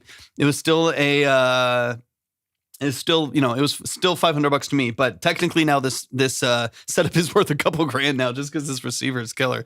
I gave a JX3P once that way. That's wild. That's why we got to live closer, Tep. So when Tep gets tired of microphones and synths, he can hand them to me and I'll store them for you. All right, but let's get into it, man. Let's dive into the track. This is Itch by Dejected. Let's dive into some of the details, man. Let's get into some of the structure of this. Y'all are very tired. Very tired. What am I saying, y'all? That's just me. I'm tired.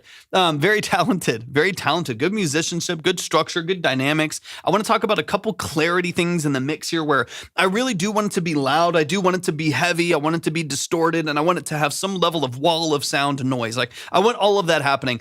At the same time, I do still want some separation and some clarity to happen as well so we can really feel the impact of all these different instruments. And I think y'all are doing a great job on the structural side, but there's a couple little things in there I would love to clarify. But y'all show some love, man. Show some love. We got a couple more tracks today by JBL Party Box, $320 under $500.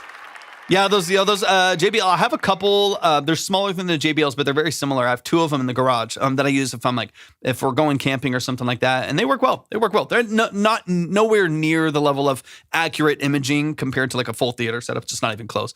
But they're cool. They're cool, especially because they're you can connect a couple of them in stereo, and they do a good job.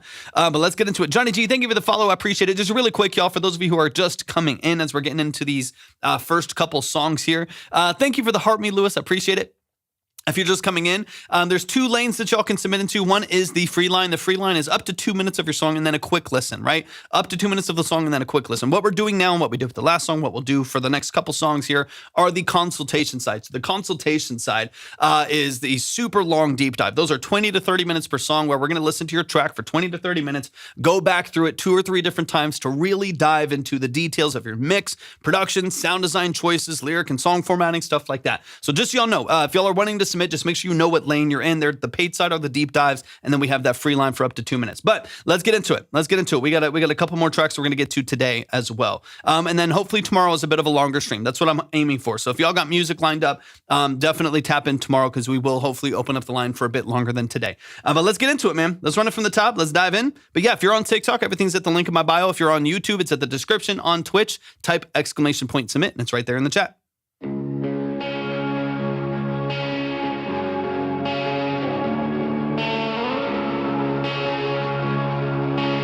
This tone is great. Love, love, love this tone.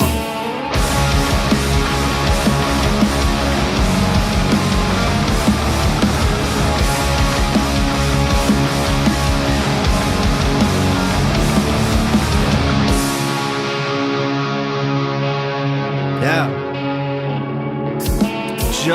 Just an edge of breakup on there. And I love that breakup of right at the edge right there. It's one of the reasons why I have and I've had the amps that I've had here in the studio. It's just right on the edge, right? The harder you play, the more that it opens up. But if you lighten up the load a little bit, even just lighten up the guitar signal a little bit, it sounds nice and clean and open. It's beautiful. Alpha, appreciate you so much. Thanks for tapping in today. Appreciate you tapping in. But let's get into this here. I think one of the main things I want to talk through is bass and drums relationship. To me, that's one of the main things I feel like we need to dive into. But yeah, guitar tone is great. Vocal performance is great. There's a lot of the main parts of the structure that sound absolutely fantastic. Sounds great.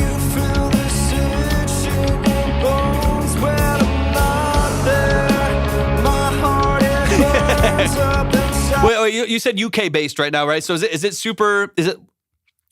What is it, super early in the morning? Also, keep in mind, side note to y'all as well, all of these VODs are saved. So if you need to go back and midnight, right? Okay, so you're 6 hours ahead. That's not too crazy.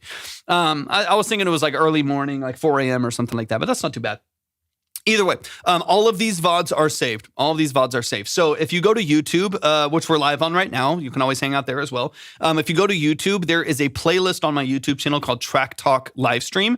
This will be episode 125 or something like that, because I had some dud streams when I was dealing with some technical issues. Either way, if you go to whatever the most recent one is, then you'll be able to see the VODs there. The whole entire live stream, all of the whole entire live stream is recorded there. So you can go back, find the song, take notes, and so on and so on.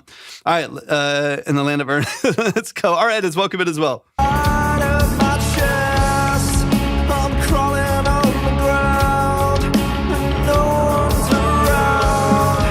I mean, I love it. These sevenths in the background. There's all this ambiance and space. It's really, really well executed. The song feels washy. It feels open. It feels like there's a lot of space and a lot of environment here, which I think is great, especially for this style, this late 90s, early 2000s grunge. There's an edge of kind of shoegaze in there as well. Some of the slower moments, especially where we're kind of washed in chorusing and reverb and stuff like that. Y'all have done a beautiful job of executing that. I'm gonna look at drums specifically here in a second, but I think y'all crushed that. I think just structurally speaking, energy-wise, which is so important. Loki, 100%, link in my bio. Energy-wise, I think y'all have absolutely nailed it. Push me further down. If this infection is real, what's up, Vadis?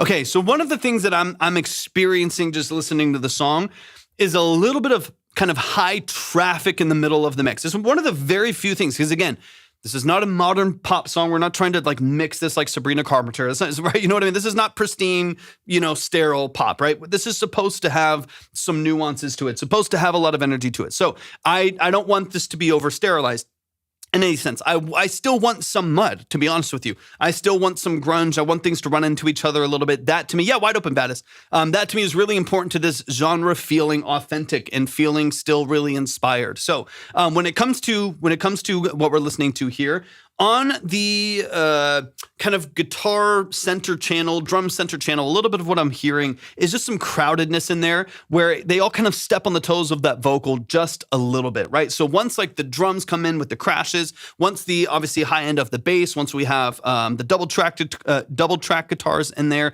we have the screams in the background, all of these kind of happening in the middle of the middle of the mix right here. There's a lot that are kind of running into each other a little bit, especially once we start layering in the screams. Once we have some fries over the top of the clean and the lead, and there's like 3 or 4 of those vocals right there, that's where it starts to feel really crowded in the mix. And then the only option is to just like try to push things louder than other things. And you get into this loudness battle where things are just kind of starting to get over compressed. You push them, they start clipping, they start getting pumped with compression. The guitar kicks in, but you hear it ducking the compression on the master because you just had to push them louder. Little things, right? Little things like that. They're very, very subtle, but they start to crowd the mix. Now, I do want it loud, I want it wide, I want all of those things, but I don't want, I still want some clarity and some separation. One thing I would potentially recommend is sending at least all of like the guitars. So if you have like double tracked electrics, right, with slightly different color and phrasing, and then maybe like a lead line over the top, maybe that's double tracked or not, right? But let's say there's 3 or 4 guitars at any given moment on these hooks specifically where it gets the most crowded.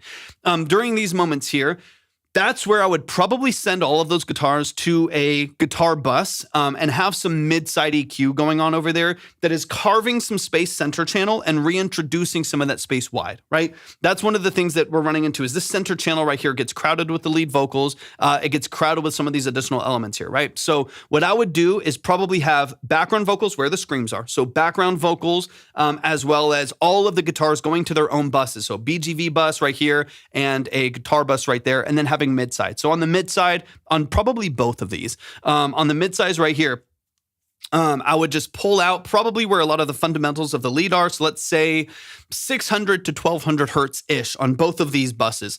Pull it out of center only, so not stereo EQ, but just mid center channel. Pull 600 to 1200 hertz down about 3 dB-ish out of the center of both of those, and then reintroduce that same or similar frequencies, maybe a little bit higher, but same or similar frequencies back inside, right? So we're not affecting anything completely in stereo. We're going to pull out, D-Busy, 100%. Yeah, 100%. Yeah, we're wide open. Pull out some of the middle and then reintroduce what you might be losing into stereo. So that lead vocal and its doubles and its stacks and stuff like that feel powerful and feel energetic right in the middle of the mix. And there's nothing really stepping on its toes. In fact, those guitars kind of wrap around that vocal. The drums wrap around it, right? Like these screams of the vocal, they don't feel like they're stepping on it and interrupting it. They feel like they're surrounding it and supporting it and accenting it. That would be one of the few things that I would look at because I just don't want it to feel crowded. I want it to feel heavy. I want it to feel dynamic. I want it to feel like it has a ton of energy behind it, but I don't want to feel like things are stepping on each other and limiting one another. I want to make sure that they're working together collaboratively to make it a really, really powerful mix. One of the very, very few things I would adjust with a track like this. But yeah, line is open. Just found a maybe good melody course for $9 a month. I'm gonna check it out. Nice. I love it, Anima. Where do I send my tracks? Epic Spark. Type !submit in the chat. If you're on Twitch, and it'll pop up for you. Now I see the stains on my chest. This war it wages inside of my head. It burrows deeper beneath. This lousy itch won't give me peace. It's great double tracking, man. I love the feedback. I love the string stops. There's a lot of energy behind the song that I want to maintain, which is why I want better separation and clarity for those elements, because everything that's here sounds really good. It sounds really awesome.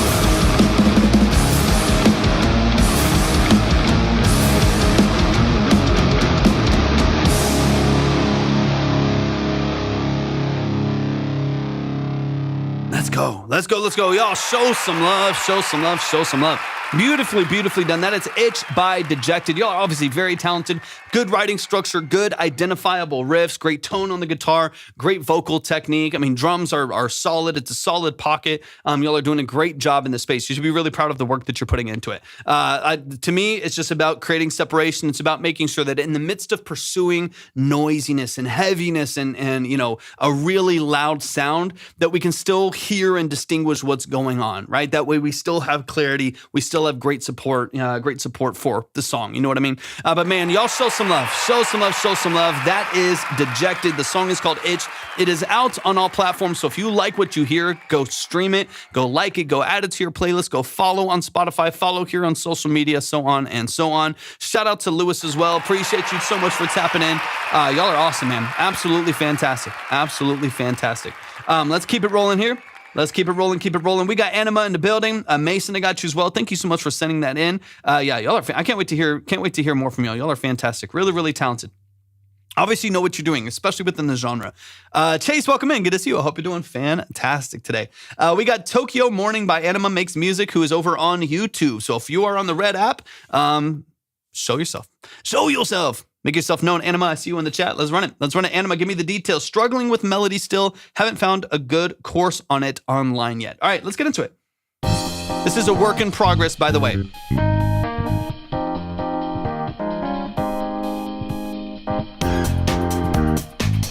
That sounds like an alarm from like 1998. You should build a whole like it sounds like an intro to a show in the 90s or something. Magic Season AI music, says the Vadis ass. Can you send the MP3, Vadis? Or a link to SoundCloud or something like that. Wanna Be Harry Styles is so funny. Harry Styles being one of the top streamed artists right now. That'd be terrible. That'd be terrible.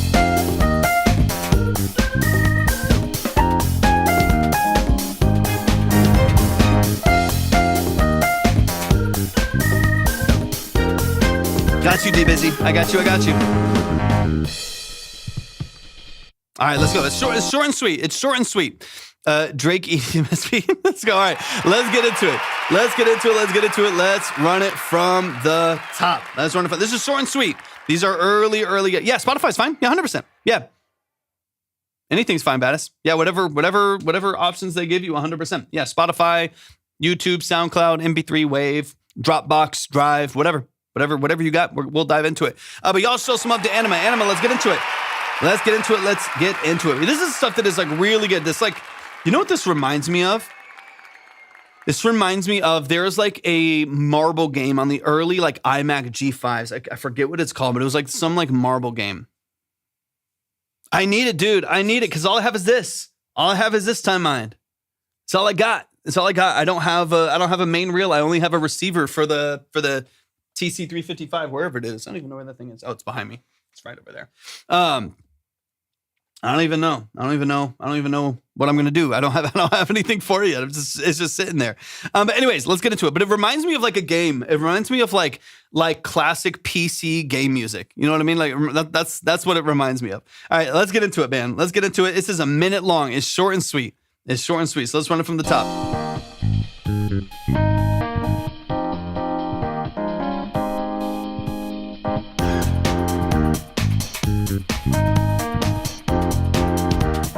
And so you're saying I feel like the melody isn't offensive, but also not very jazzy or interesting. When you're talking about melody, are you mainly talking like the Rhodes kind of over the top?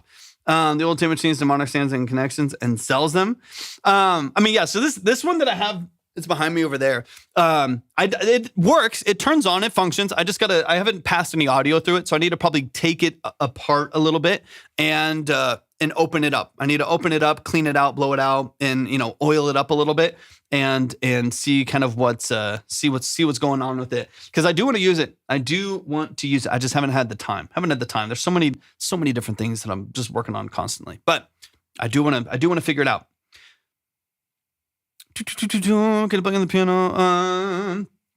If anyone's wanting to submit, I'm not like playing requests, but if you want to submit music, it's at the link in my bio. Vadis, I got you. Vadis, I appreciate you so much, man. Okay, Anima, I see. So you're talking about like the Rhodes lead lines right there, right?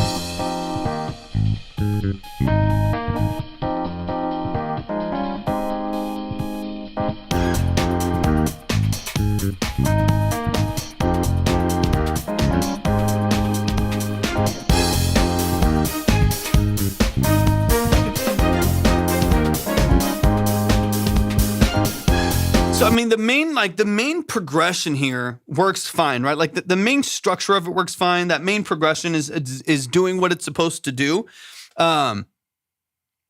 Honestly, I just want to hear. He's like, selfishly, I just want it to be played. Well, it's coming, man. It's coming. The main like structure of it, I don't mind. As far as like what works together, what actually fits together and makes sense. Like the progressions are fine. For me, it's deciding like what kind of melodics do you want on here? Like, do you want like a full top line? Because you're getting some of that out of your strings as well. Oh, honestly, just want you to hear. Okay, guys, I was like, either way, man, I feel that. When I make something dope, I want to hear it too. I'm kind of leaning more in the direction of your strings carrying some of that, like maybe the spiccatos or a layer with the spiccato and the Rhodes doing the same thing. Some chromatic, like a little, chromatic movements or something, and the strings walk that down with an arpeggio, and the Rhodes moves with it. You know what I mean? Like you can have I think little elements like that might sound good, but the progression that you have, there's nothing wrong with it. It works and it fits together. It's working with your bass, but I think the struggle is going to be what kind of lead line you have that doesn't just step on the toes of everything, where the song feels like it's constantly kind of fighting itself. Okay. Let's run it. And then I am going to have to close the line, y'all. We'll be live longer tomorrow, so I'm going to close it. Those of you who are there, we're going to listen to. But the line is closed. You can still skip and move around if you want to, but new submissions will be closed for now. All right, let's run it.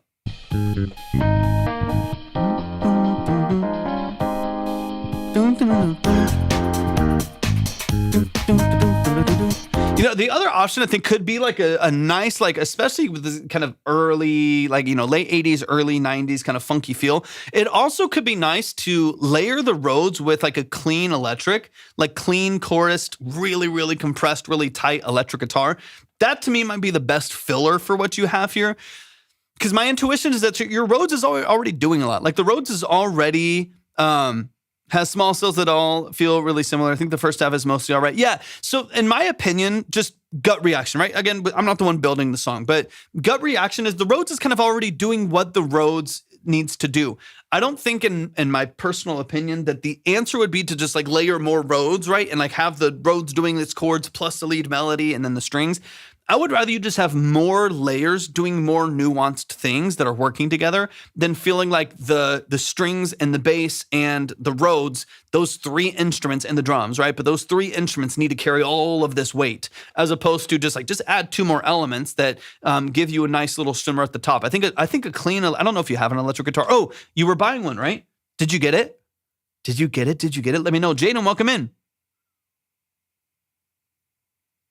Yeah, 100% Vadis. Yeah, that beeping, the kind of like alarm in the background, that like kind of sharp sawtooth in the background. That's a little bit forward. We can bring that back by a couple dB too. It is a little bit harsh. And this is also a work in progress. It's super, super raw right now.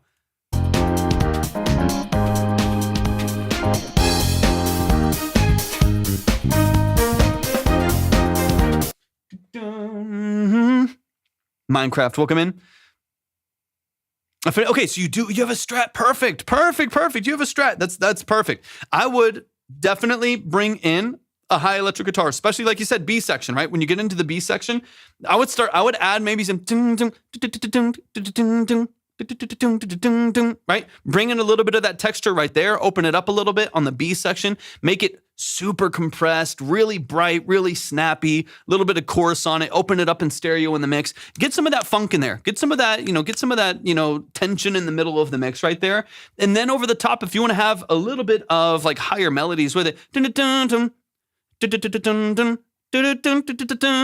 right? With like some quick strumming patterns, like really simple, really choppy staccato bits on the Strat. That to me is going to wake this up and give you a new texture and a new feel in the song, more than just making the Rhodes do more in the mix. I am Minecraft. Line is closed currently. I had to close up early just because I've got more that I got to get to tonight, but we will be doing a longer live tomorrow. So if you got music that you're working on, if you want to revise anything or get things moving in here, of course we'll be live again tomorrow, early afternoon Central Time, and then we'll open it up. Dude, did I miss my skip? When did you send a skip, Beth? I don't think I've seen one.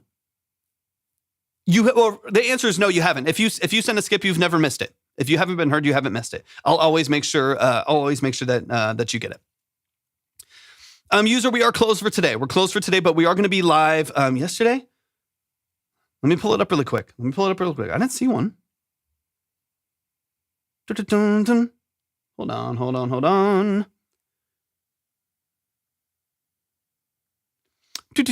When is the next time people can submit tracks? Tomorrow, Lewis. Tomorrow around 1 to 2 p.m., probably around 2 p.m. Central. What is tomorrow? Thursday? Yeah. Around 2 p.m. Central. Where we will open up the lines again, and we'll hopefully be on, if I can get everything together, we'll be on for like 4 or 5 hours. Today's a little bit shorter. About 4 or 5 hours. Came from Australia. Dang, let's go. Okay. Play mine before bedtime. Let me see. So yesterday, or 2 days ago. Let me see. I'll open it up real quick. Dude, the guitars will be it. I'm telling you. I played all the priorities yesterday. Yeah, I have all of those. Do it, Anima. Spend the time. Luis, so there's 2 lanes, Luis. Is it Luis or Lewis? I want to make sure I get it right. Let me double check something really quick. Beth, I'm looking at it right now because I'm looking at the whole aux square, because obviously everyone submits to the same place, right? So I'm going through the whole channel right there, and I got through all 8 of the consultations and some of the frees yesterday. But I'll double check something else. That's the live from 2 days ago. There's 2 lanes. So there is a free line. The free line is up to 2 minutes of your song, and then a quick note. Those are really quick and snappy. And then what we're digging into now, where we're like going back through it, we're talking through production structure, we're giving advice on building out instrumentation and sound design, things like that. Those are the consultations. Those are paid. So those are 20 to 30 minute, 2 to 3 different times through your track, your production, your song, whatever it may be. That's the whole structure right there. It feels like samey, if that makes sense, like those 3. Yeah. How can I change that up? Okay, so we can change some of the phrasing. Celia, let me know what you have, Beth, because I'm looking at the one from 2 days ago, and there's no other ones that were in the priority. So unless it's submitted free, or you maybe submitted somewhere else somehow, because all the links and everything would be there. So that's what I'm looking at. And let's double check the day. This is from 2 days ago that I'm looking at this now. Okay, let me get a little deeper into here really quick, Anima, and then we'll move on.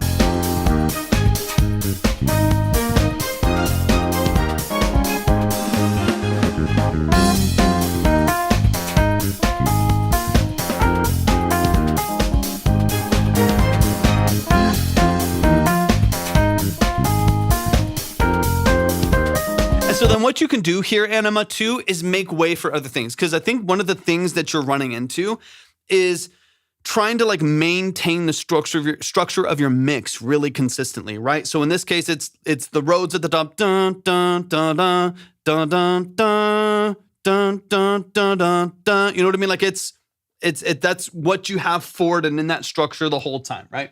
That's it. Yeah, of course. Yeah. That's what we have for the entire time. So what I do think you should do is I think you should add another element. For me, you could have that be a piano. You could have it be the strings. You could have it be the organ, like a B3 in the background that you do some more interesting textural stuff with. Or of course, in the case that we were talking about, you could trade it with a guitar, right? So you do this first part here, and then guitar 2, 3.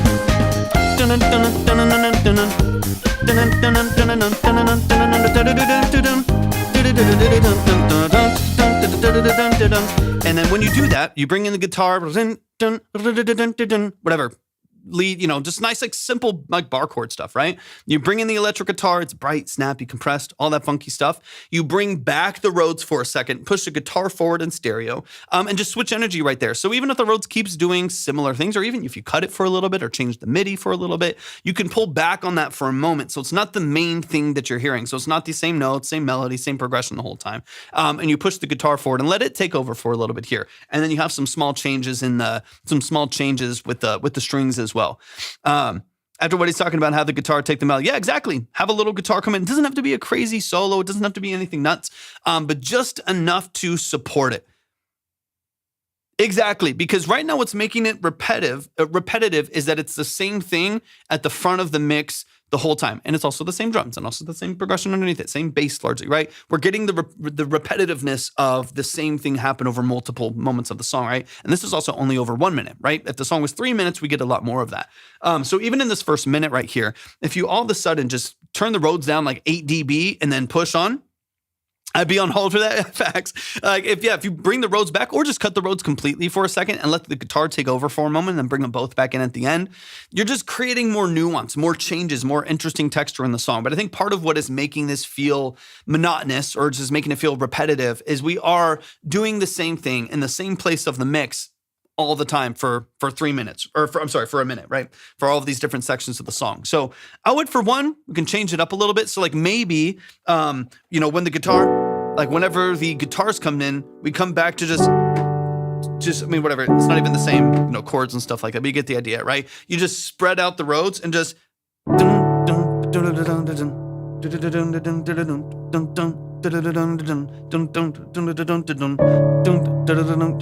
And the Rhodes is just kind of smoothed out right there. That's where you can just cut that rhythm completely. You're like, man, I'm so tired of hearing the same dun, dun, dun, dun, dun, right? I'm tired of hearing the same, format, the same sequence from the Rhodes. Just smooth it all out. To the seventh of each chord and just let it hold right there for a second while the guitar comes in, taking on a lot more of the energy. Does that make sense? One of the ways to change it up would be to quite literally change it up. Let the Rhodes, like if you had easy, like you could do both, right? The chords stay long because I really like the tempo. Yeah, 100%. So I'll just switch, right? So maybe when the strings first come in, right? Here. When they build up a little bit more.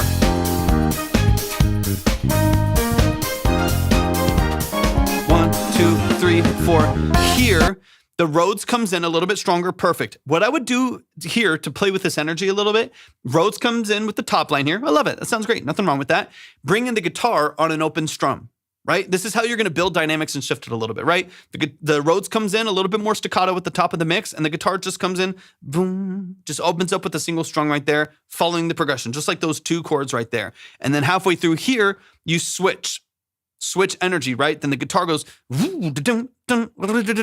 Goes into the funky stuff, and the Rhodes comes back into the background, with the chords in the background that are a little bit more legato, they're a little bit more smoothed out. And then you just trade energy back and forth. And then maybe at the end, if you want it to be really, really punchy, they're both staccato, they're both funky, and the whole song feels, really vibrant and really, really hyped. It has got a lot of energy to it, right? But I think this all just comes down to with playing with the energy of the song and making sure that there's some fine-tuned changes to what's going on there. If it's just the same thing over and over again, that's where the monotony is coming from. That's where you're feeling like, man, this is too repetitive.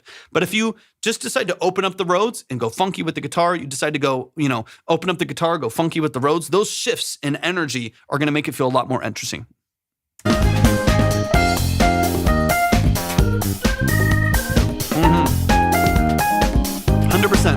I love the organ in the background, by the way.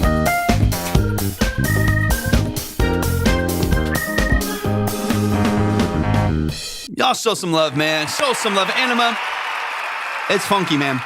It's funky, it's weird, it's quirky. I like it. It's got potential. Like I said, this is so good for video games. It's so good for video games. I mean, I feel like I feel like this could be in the background of like a Mario Kart or something similar, like a Sonic game. I could feel like this is in the background of like anything, like old classic style racing games and stuff like that. It has such a cool feel. It has such like a nostalgic late 80s, early 90s gaming feel. You can 100% lean into this. You can 100% lean into this. You never know what kind of traction you'll get for something very specific. Like as an artist or a song, a record for people to hear, they might not enjoy it as much. But as like a structure for sync and for placement and for content and stuff like that, it could do really well. It could 100% do really well. Y'all show some love, man. Show some love to Anima. I appreciate you so much for sending this in. Let's get into these last couple tracks here really quick. We got Vadis in the building. Vadis, I see you in the chat. Classically trained gain. Hit me with it. Push VSTs to the limit. Let's go, Vadis. This is Adagio by Vadis. Let's get into it. Last couple songs, y'all. Last couple songs. All right, and this one is released, I believe. This is out on Spotify. Let's run it. You know the deal, man. Give me the details. Sounds good, Anima. Appreciate you, man. Appreciate you.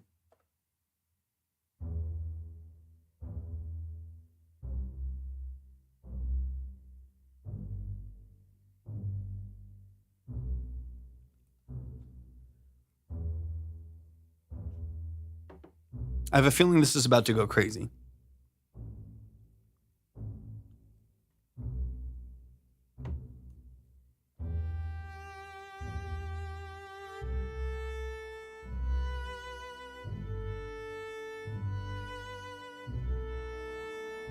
Oh, I love it. I love it.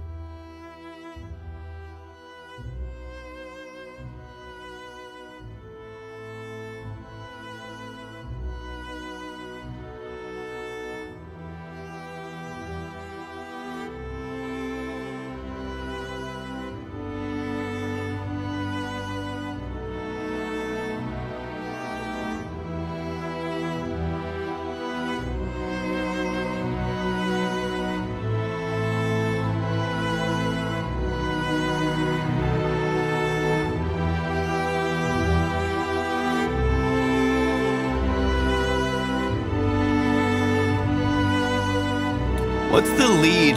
What's the plugin for the lead? What are you using? The high cello.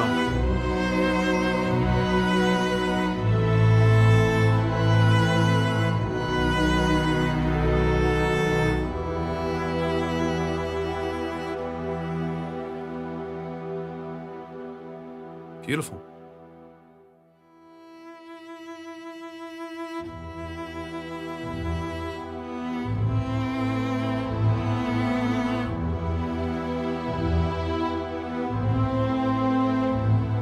That's fire. Brass is great there. Little call and response. Beautiful.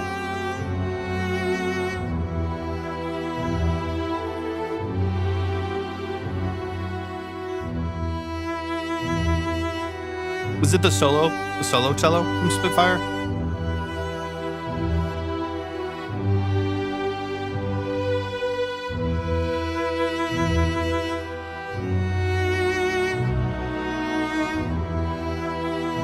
Got you.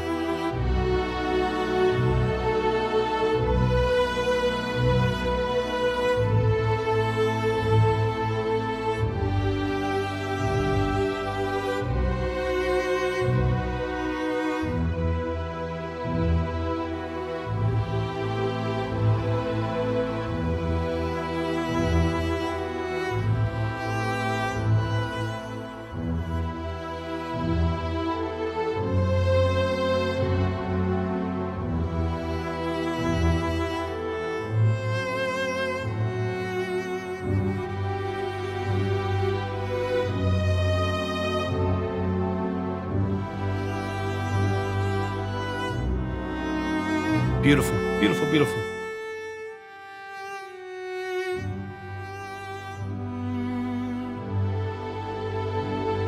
Sean, I appreciate you hanging out. I appreciate it. Yeah, I love the back and forth, and I love the introduction of like a really warm brass in the background too. It's my solo cello. Let's see.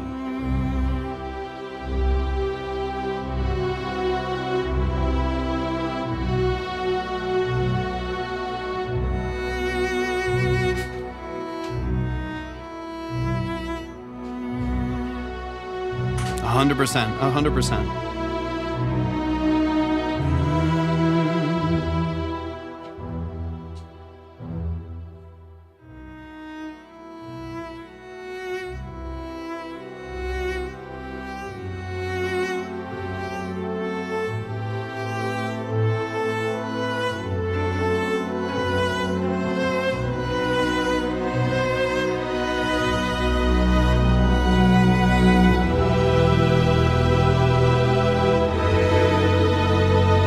That's nice.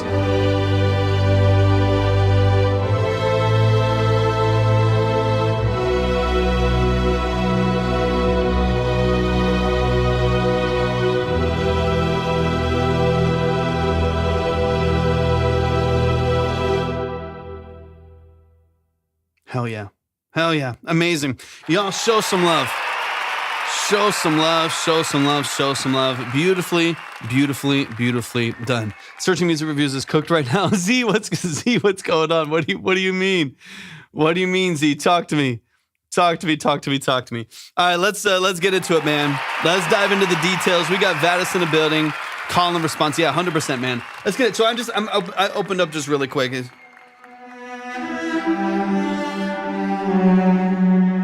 「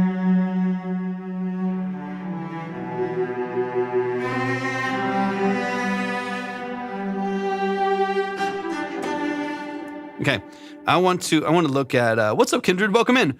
For music reviews and click live. Nothing shows. TikTok's been glitchy. I don't know. TikTok's been glitchy, man. It's been glitchy all today. It's been glitchy like the last week. Last week or so has been kind of annoying, or just kind of choppy lives, especially when we're first getting started, which is kind of, it's kind of frustrating. But okay, let's get into it. So Adagio by Vadis, it's out on platforms. Go stream it, go like it, go add it to your playlist, all that good stuff. Let's run it, man. Okay, for one, it sounds beautiful. We're going to start there. It sounds beautiful. It's fantastic. People should go listen to it, put it in a game, put it in a video game. I love it. Get some choir in the background. Come on. The thing that I'm listening for, and this is random, and to me, not even like a huge deal. Because what you're doing, I do think sounds really cool. I'm not worried about it, man. You're so annoyingly good at what you do. But one of the things that I'm looking at is as a string. I'm not a strings player, but I'm thinking as a strings player. And having tracked cellos and stuff like that.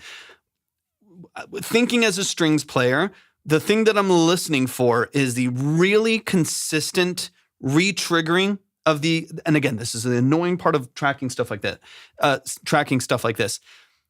the really similar re-triggering of the annoyingly good. It's so good. It's just annoying how good it is. Re-triggering of the same articulation and playing format of the player that you're utilizing, right? The VST that you're utilizing, right? The hard part of this is like, you'll get the exact same like legatos or staccatos or pizzicatos or spiccatos, whatever. We can go through all this stuff, right? You'll get the same articulation, exactly the same each time. The hard part about track, which is why it just takes so much work if you're doing it on your own, obviously, like as you are and as I have done in the past. It's so difficult to get the nuances of like working with an orchestra or a symphony or a quartet or something like that, utilizing a VST. What I would do is beyond automation lanes, yes to automation lanes, also just many different forms, so many lines. Yes, automation lanes, yes to all the automation lanes. And also using as many different forms of the same instrument as you can. Right? So that you're not, because here's what I'm hearing here. We're getting the same slow attack legato build in every time a note hits. After about 6 of them, maybe my brain's different, I don't know, but after about 6 of them, my brain hears the digital part of it, right? After about 6 or 7 of the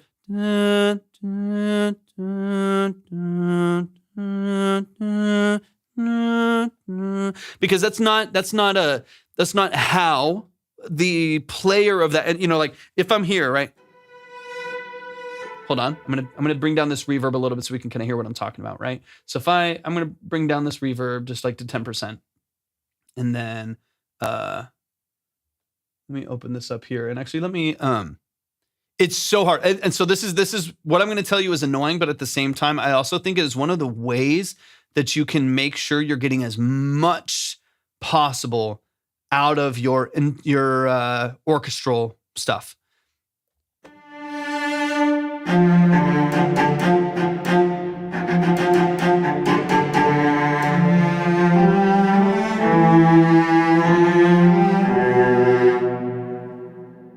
Let's give it right there. Beautiful. All right. So this is, I'm gonna shorten up this reverb just a little bit so we can kind of hear what I'm talking about just really briefly. So let's go about 3 seconds. Let's darken it up just a hair. E minor. All right. So, right, we wouldn't typically, you're not gonna be able to hear it with this cello. This is the Spitfire solo cello, which I love.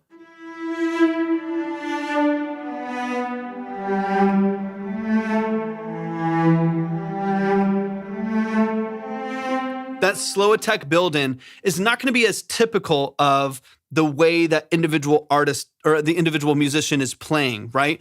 There's going to be more changes of the,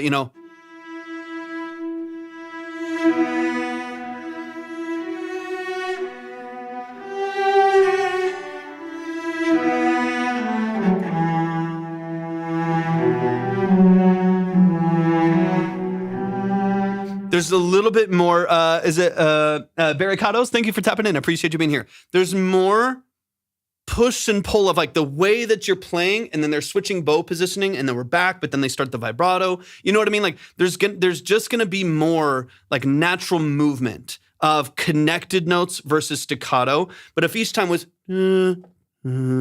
like, again, anytime I'm like programming drums or I'm like programming strings, it's not like I'm always thinking like this. So I don't want to be high horsey. You know what I mean? Like I'm not trying to be that way, but this is a way that I try to approach if I'm like programming drums on VST versus playing live, or if I'm not tracking a live cello, but I am, working with a VST like this one here. I'm really, this is a Spitfire. Vadis, are you on Twitch? I can show you. Are you on Twitch or YouTube? Do you want to hop over there really quick? Let me know. Mm-hmm.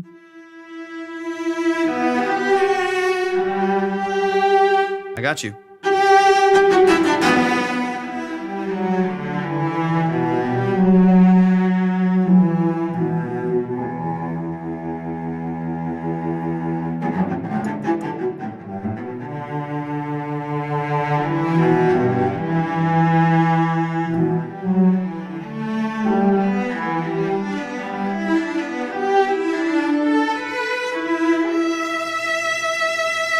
Come on, dude. That almost sounds like a real cello. It almost sounds like a real cello. We'll see when Nick, welcome in. Appreciate you being here. We'll see when he hops over here, and I can show you. Let me switch over here. Let me see if it'll pop up for us. Thank you so much for the heart me. I appreciate it. Nick, I appreciate you. Let's see.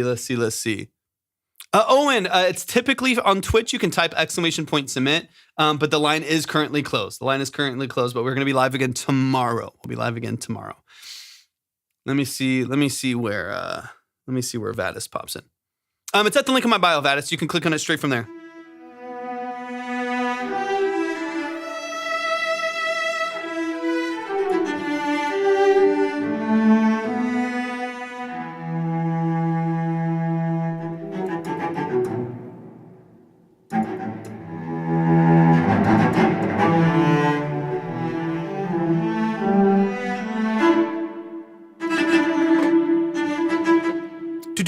Loki, if you're in the consultation line, you'll get played. I got two more today, and then we'll close it up. We'll be live again tomorrow. I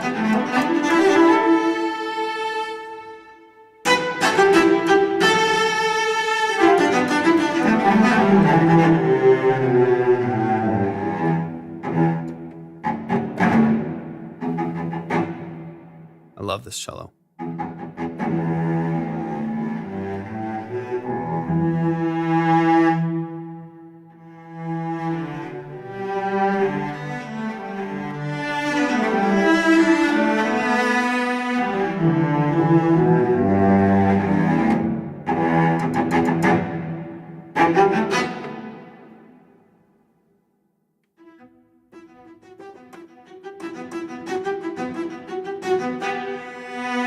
Davis in the building. Vadis, welcome in. All right, this is what we're dealing with, right? So this is the Spitfire. This is the Total Performance solo cello right here. The thing that I like about this is the ability to articulate. I mean, the free line, is that what you're playing now? No, all these long ones are consultations. The free line's just 2 minutes. Free lines are 2-minute spins. The consultations are these ones here where we're getting into the detail. The free line will never get into this much detail. The consultations are where we spend 20 to 30 minutes breaking it down. So this right here, Vadis, is what I'm looking for. Different articulations, right? So what I like about this is as I go through the dynamic, and you can see here where, can you? No, it's blocked. Hold on. We can make this a little bit smaller. Let's see. Oh, it won't let me make it a little bit smaller. That's fine. But right here at the bottom, yeah, you can see the automation right here, right? We can see the mod wheel right here. This is what I'm looking for. And what this is controlling for me is dynamics. So this is really important for me. I could do two with like another fader and do vibrato and dynamics pushing at the same time, which is a cool feel. But for me, I'm doing all of this just with the dynamics. And if y'all want to see, if you're on TikTok and you want to see what I'm talking about, I'm showing it on the screen on YouTube and Twitch. So if you hop over to YouTube and Twitch, you can see exactly what I'm talking about and show it on the screen. That's what I'm automating. And the dynamics for the Spitfire stuff is really important because it changes the articulation, right? It actually changes the attack, right? So if I play this at the lowest level right here, I'm getting more of the slow attack that you're talking about and that you have in there. can push it a little bit more. But as I push this dynamic forward,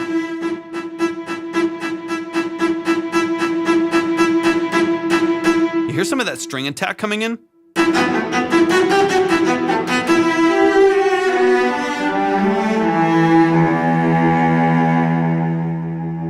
You would also automate it per clip on everything. Yeah, and so it just depends on what see, this is less to do with the fact that it is automated and what it's automating and what it's doing, right? So this is why I like stuff like this. But the reason why is you hear those different articulations between, like a spiccato.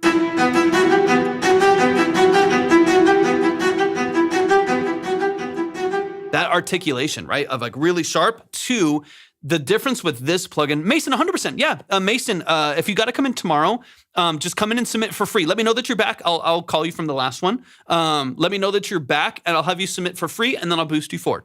So you don't have to worry about sending in, sending it again. Just send in the song, whatever one you want me to hear tomorrow for free. And then let me know that you're here from yesterday, and I'll boost you forward 100%. Yeah, easy. So here's one of the main things, right? Is again, you can hear, if I want to just swell,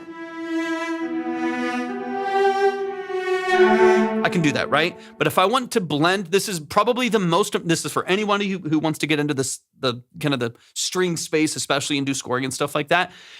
Make sure that there's legato connection in whatever plugin you're using. What that means is that when you blend notes, you get slide on the fretboard. You get slide on the neck of the instrument, right?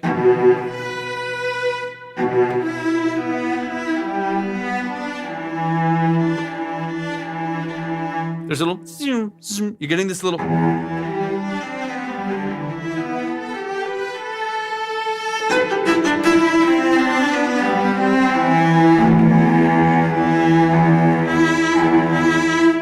You're getting these movements here that don't feel re-triggered, right? So when I start blending these, you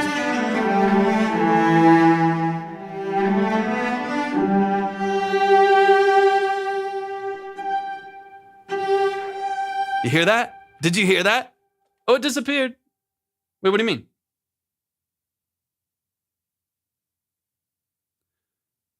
Oh, you are. Wait, I thought you were saying it disappeared on my end. I was like, hold on, wasn't. Okay, sounds good, Mason. I got you. I appreciate you so much. That right here is what. Oh, you hear that? So we can do all this fun stuff.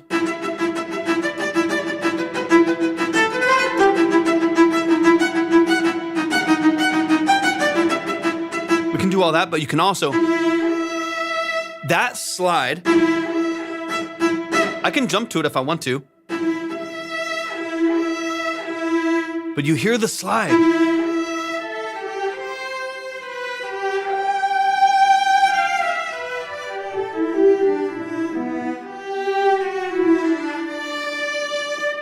That's what you're looking for. Anyways, we're just having fun now. Spitfire's the best. I love Spitfire.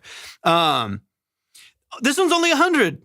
That is, contact disappeared. Let me see if you can't just do a fresh file replacement and re-download it. I've done that before too. I had issues transferring from 7 to 8. So when I went from Contact 7 to Contact 8 stereo or whatever they have, through Native Instruments, there was issues with it, right? There were some compatibility issues with some of the plugins I had on there from Native Instruments. It was annoying. So what I did is I just did a full replacement and re-downloaded all of the instruments again, just from Native Access. If you go to Native Access, just download all of the files that you have, all of the plugins that you have there, and just go fresh. Delete all the old folders for it, and then re-download Contact newest version, Contact 8 or whatever it is, fresh. And you just don't have to worry about it, and then replace the file. Just replace the file, and then you'll be good. That's the stuff that I would look at. So, because again, the thing that I love is that slide. It's the legato connection of the notes that isn't, you know what I mean? Like, we're not getting the same re-attacking, right? To run an old OS that remove my authorization. I don't know. That obviously depends a lot, right? That kind of depends. That kind of depends on what you're trying to do, but that shouldn't be an issue. Sam, welcome in. What is the synth there in the background? The top one. That is a Poly D. It's a Poly D. It's a Minimoog clone. Love that thing.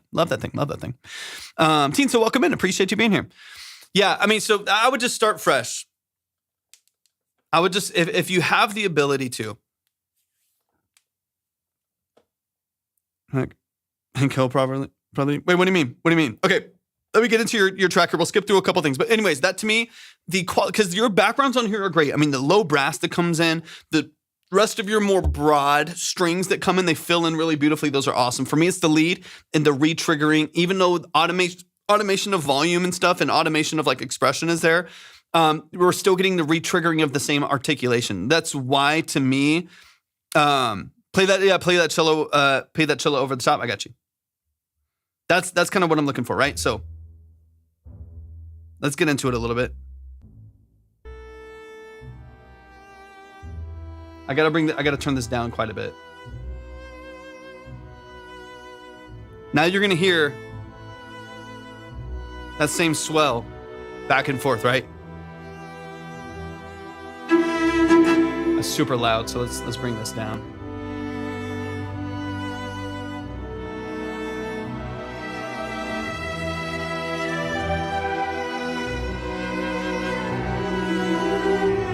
One more.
To me, those like more natural movements supported by, I'm sorry to hear that, Jenna, supported by the other really broad, lively strings that we have in there that are so beautifully structured, and all of those swells and those movements are beautiful. So if you can layer that with these,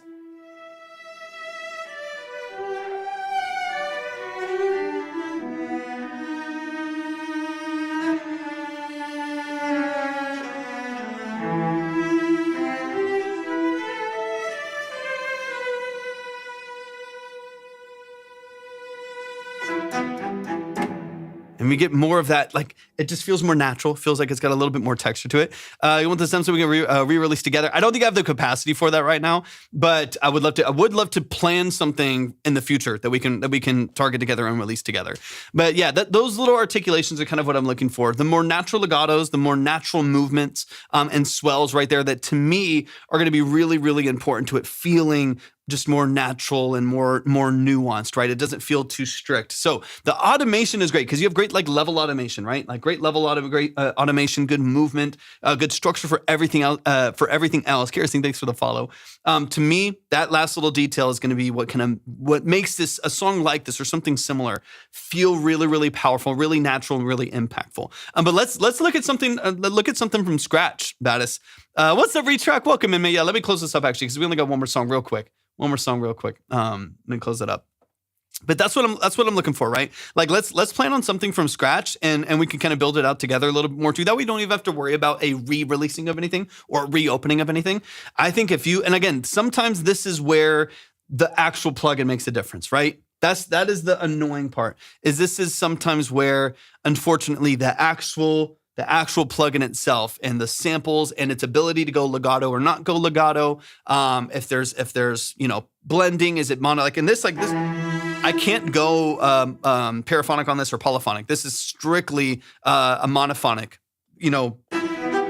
cello, right? So there's a lot of detail put into this one cello, but you can't play any other notes, which can be helpful sometimes because it makes you be a lot more intentional and strategic with those elements. You know what I mean? But man, y'all show some love. Yeah, we're gonna let's make it happen, Vadis. Let's make it happen. Let's release something fresh. Let's release something fresh. Let's work on something. Let's put both of our heads together and figure out something that could be really, really cool and really, really powerful. And we'll build something from scratch. We'll use each of our strengths production-wise, and the way that you build out your productions, of course, I can add some of what I do over here, even like low synthesis and some of the fun stuff that I love doing. Dude, it'd be fun. That'd be a blast. Y'all show some love, man. Show some love to Vadis. But man, Vadis, the structure of this is so engaging. It's so warm. It's so beautiful to listen to. Appreciate you so much, Torvik. I learned a ton just listening to your advice and others. Spides, I appreciate you. Thank you for saying that. I appreciate that a lot. I need all of y'all to show some love to Vadis. Every single one of y'all, show some love to the family. Show some love to the family. They're over on YouTube as well. They're over here on TikTok. And yeah, I got you. And I got your message as well, Vadis. But yeah, show some love. Let's get into it. This is going to be our last song of the day. Last song of the day. Let's close this up here real quick. Mason, we're going to save. And we got D Busy in the building. D Busy, hop in the chat. Hop in the chat. Let's...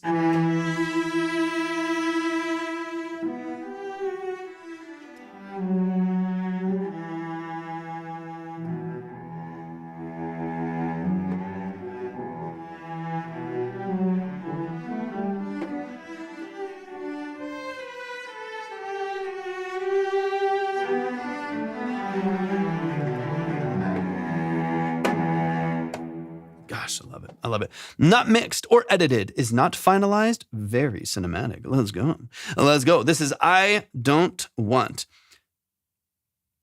Cinematic, too busy. But this is the movie cut. All right, let's get into it, man. This is I Don't Want by D Busy and Eric Dawkins. Let's dive into it, man.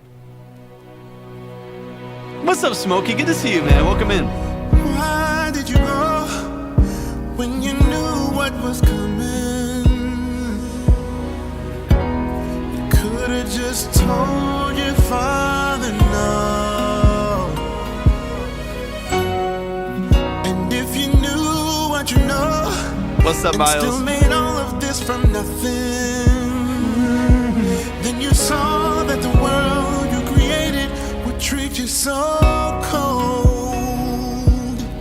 Thank you for the heartbeat. Appreciate it. Started out okay, but between creation and now, we've lost our way, and it's cost more let's go. Than any of us could ever pay. When I think about my part in a world that breaks your heart, I just saw you. I saw you, Vadis. Yeah, Smokey. To start,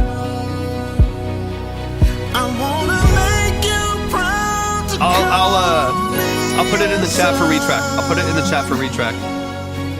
I wanna see your face one day and hear well done. But if you ask me to bear a cross like the one where you hung, if I'm being honest with you, God, that's one thing I don't want. I just put it in for retrack. I'm trying to be like you, but that's the part I don't Come on, vocal run. Now that I'm grown, I see things a little different. People say you gotta take your life more seriously. I say I do and I don't. Good at pretending to listen. Fear behind the smile, just play along. That's me. When I think about my heart in a world that breaks your heart, really wish there was a way we could go back to start. I wanna make sure that you're a little more precise. A little more precise. Yeah, this is beautiful. Wanna see your face one day. I like the busy. Though. Hey, catch you soon. Appreciate you so much, man. Thank you so much.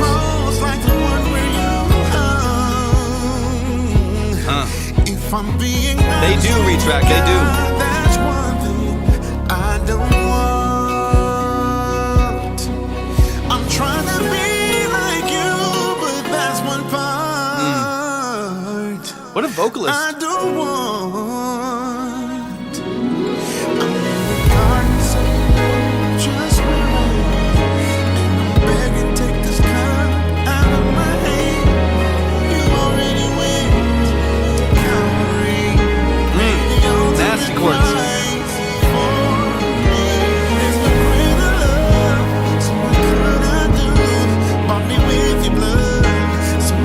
Yeah, it's unmixed. It's unmixed. But I'm not ready to leave, so I'm asking you again, take this cup from me, 'cause I don't want it, I don't want it, I don't want it, I don't want it, I don't want it, I don't want it, I don't want it, I don't want it.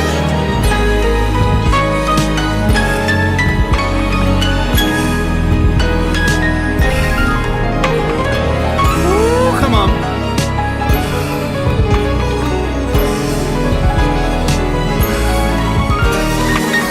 Okay, God, I hear your voice. I'm uncomfortable, but you're my choice. Just tell me now what you want me to do. Run me through the test, and my answer will be yes, yes, yes,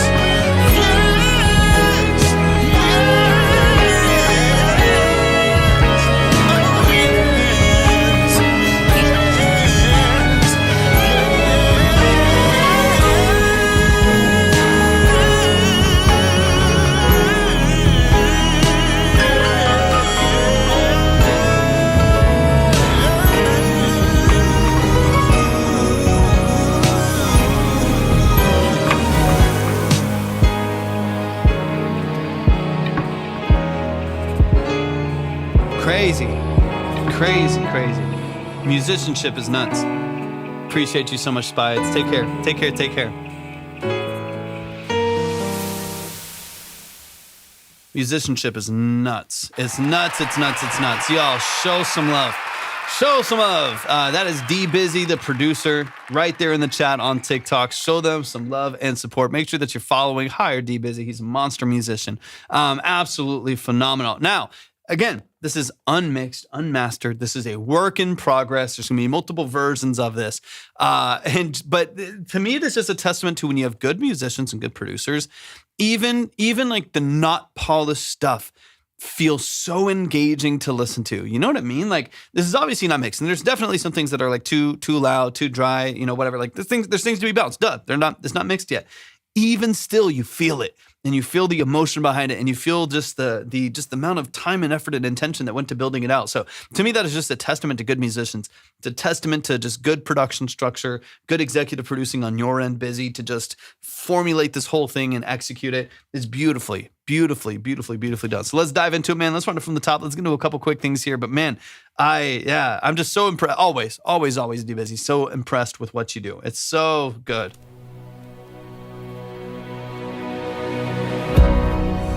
Why did you go when you knew what was coming? You could have just told your father no. And if you knew what you know and still made all of this from nothing, Beautiful. then you saw that the world you created would treat you so cold. We started out. There's a couple things, Smokey. One being like a more prominent kick that kind of kickstarts everything right here. But most of the first half of the song structure here is a little bit more open. Okay, but between creation and now, we've lost our way, and it's cost more than any of us could ever pay. When I think about my part in a world that breaks your heart, I just really wish that we could go. And you still have like a little bit, like you're talking about the busy side of it, right? You still have a lot of that texture in there of the, 808s instead of like an upright, like an upright or a fretless bass or something right there, or even just like, like a classic, like 2000, 90s R&B fill or gospel fill right there with a, like, a P bass or something like that. You still get a lot of that busy part that we talk about, the D-busy texture, of having like those 808s in there, dum, dum, dum, dum, dum, dum, dum. Like the movements in there are a little bit different than you would typically have in this genre. So you still get a little bit of that. You still get a little bit of the texture that I know you for, while having this amazing, gospel, soulful record over the top of it, which is beautifully done. Beautifully, beautifully done. Back to start.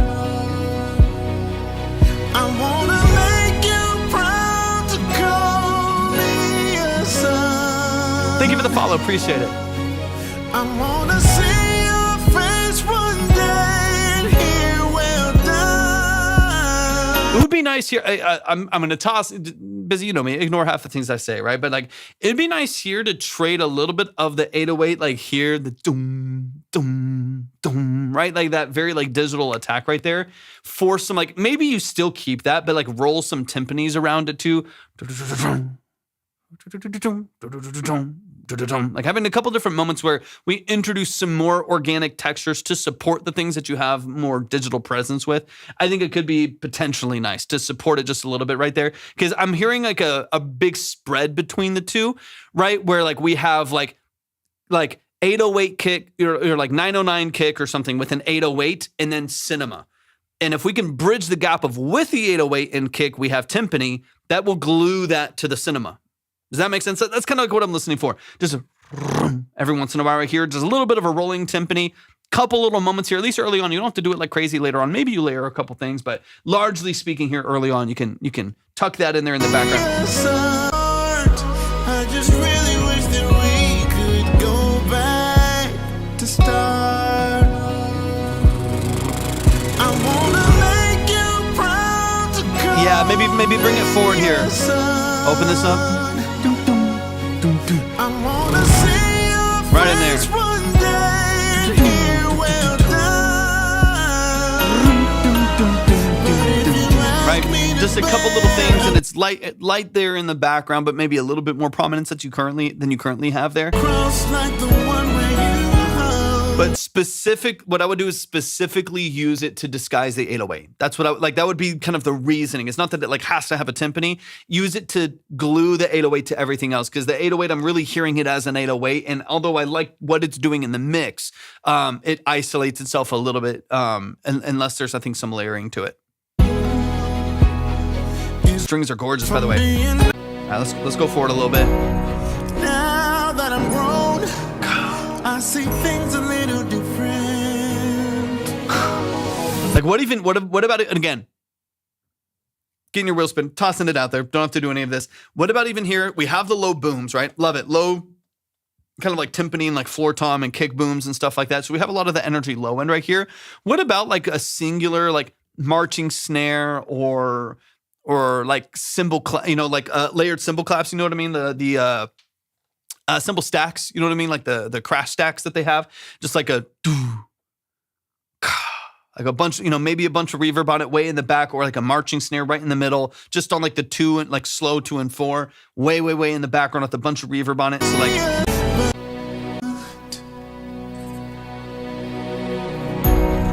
Now that I'm grown, I see things it's like right there a little different. on the 4. People say you gotta take your life more seriously. Just right there. It's on the 4 of the count right there. I had that with the artist exit. Okay, yeah, that's taste, and that's why I always want to toss this stuff out there, because like if it doesn't make sense, if the artist doesn't like it or it's not doing what you wanted to do, then you exit 100%. I think for me it helps. The thing that I'm listening for, and this is where I think you might want to dig in a little bit more, whether it's on the percussive side or it's another layer that you bring in there, is dynamically. This is a full song at this point. So like because it's almost a 6-minute song. 2.5 minutes into this, we have a very similar dynamic to like end of the first verse going into the first hook. So dynamically, we've sat in this moment for a while. Now it goes crazy in a little bit, and that's awesome. But keep in mind how long the song is. When it goes crazy and it builds up to this climax, we do still have to wait 3.5 minutes, a full song's worth to get to that point. And I want people to get to that point. So if there's anything that we could do on the second verse to distinguish it dynamically from the end of the hook, and the end of the first verse and stuff like that, I would. Just, it can be small. Like I said, maybe the snare in the 4. If they don't like that, of course, you can shift to something else, whether it's like a triangle ding at the end of the 4, something really, really simple. But I think it could be worthwhile digging into it just a little bit, because now we're a full song without ever having quite reached our climactic, moment here. It takes a little while to get there. Grown, I see things a little different. People say you got Synth work is great. I hear those little arpeggios in the background. Beautiful, beautiful. to take your life more seriously. I say I Come on. do and I don't. So good. At pretending to listen. Fear behind the smile, just play along. That's me. When I think about my heart. That's true. It's true. Some take longer than others. Really wish there was a way we could go back to start. It's like here, vocal range wise. Vocal range helps a lot right here, but dynamically we haven't shifted a ton, right? Like vocal wise, we go to the we get to the high octave right there. That helps a little bit. The strings open up the top end. Production wise, it's beautiful right there. But I do think now we're getting into second hook. We're almost 3 minutes into the song. Texturally, I feel like there needs to be some small shift. Whether it's the timpani might help a lot, right? Having right, and then maybe a 4 on the hook right here on some other element. Maybe even if the 4 is like another kick or another like low timpani or something like that. It's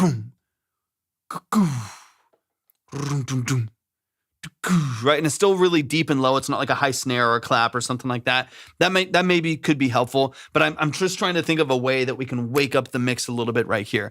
Just because the last thing I want to happen is such a phenomenal production. Just a beautiful, beautiful, freaking great production. A fantastic vocalist, and then it just feel like it takes too long. It just feels like we don't quite get into the song early enough, and there's not enough changes from the verse to the hook. Little things like that. All right, let me get into this last section because the last section is crazy. Progression changes are nasty.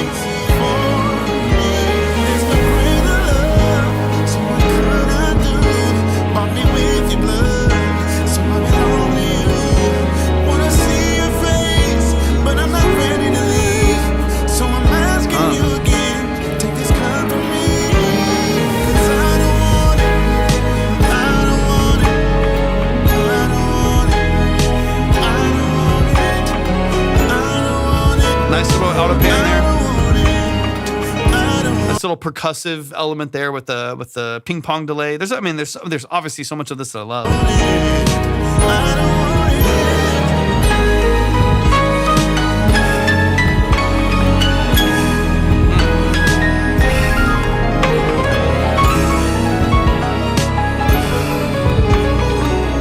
Crazy.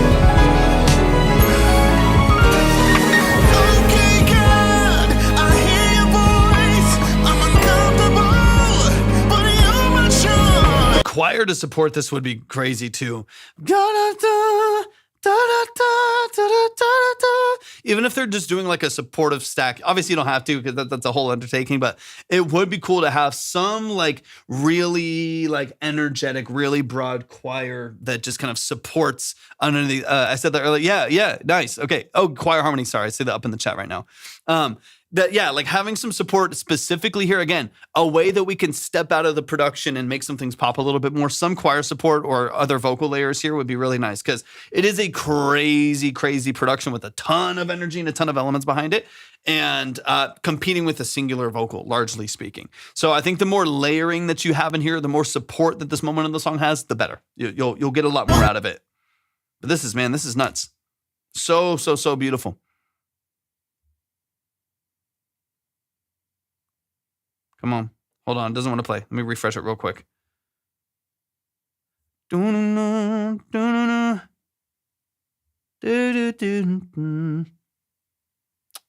up. Got to reload it.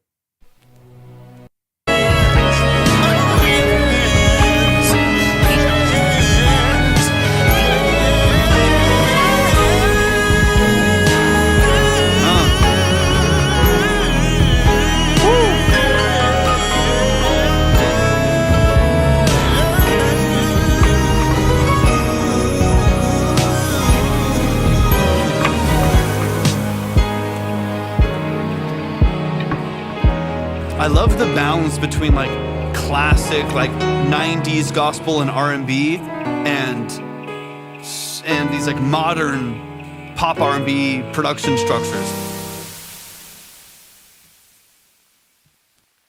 Man, y'all show some love. Show some love.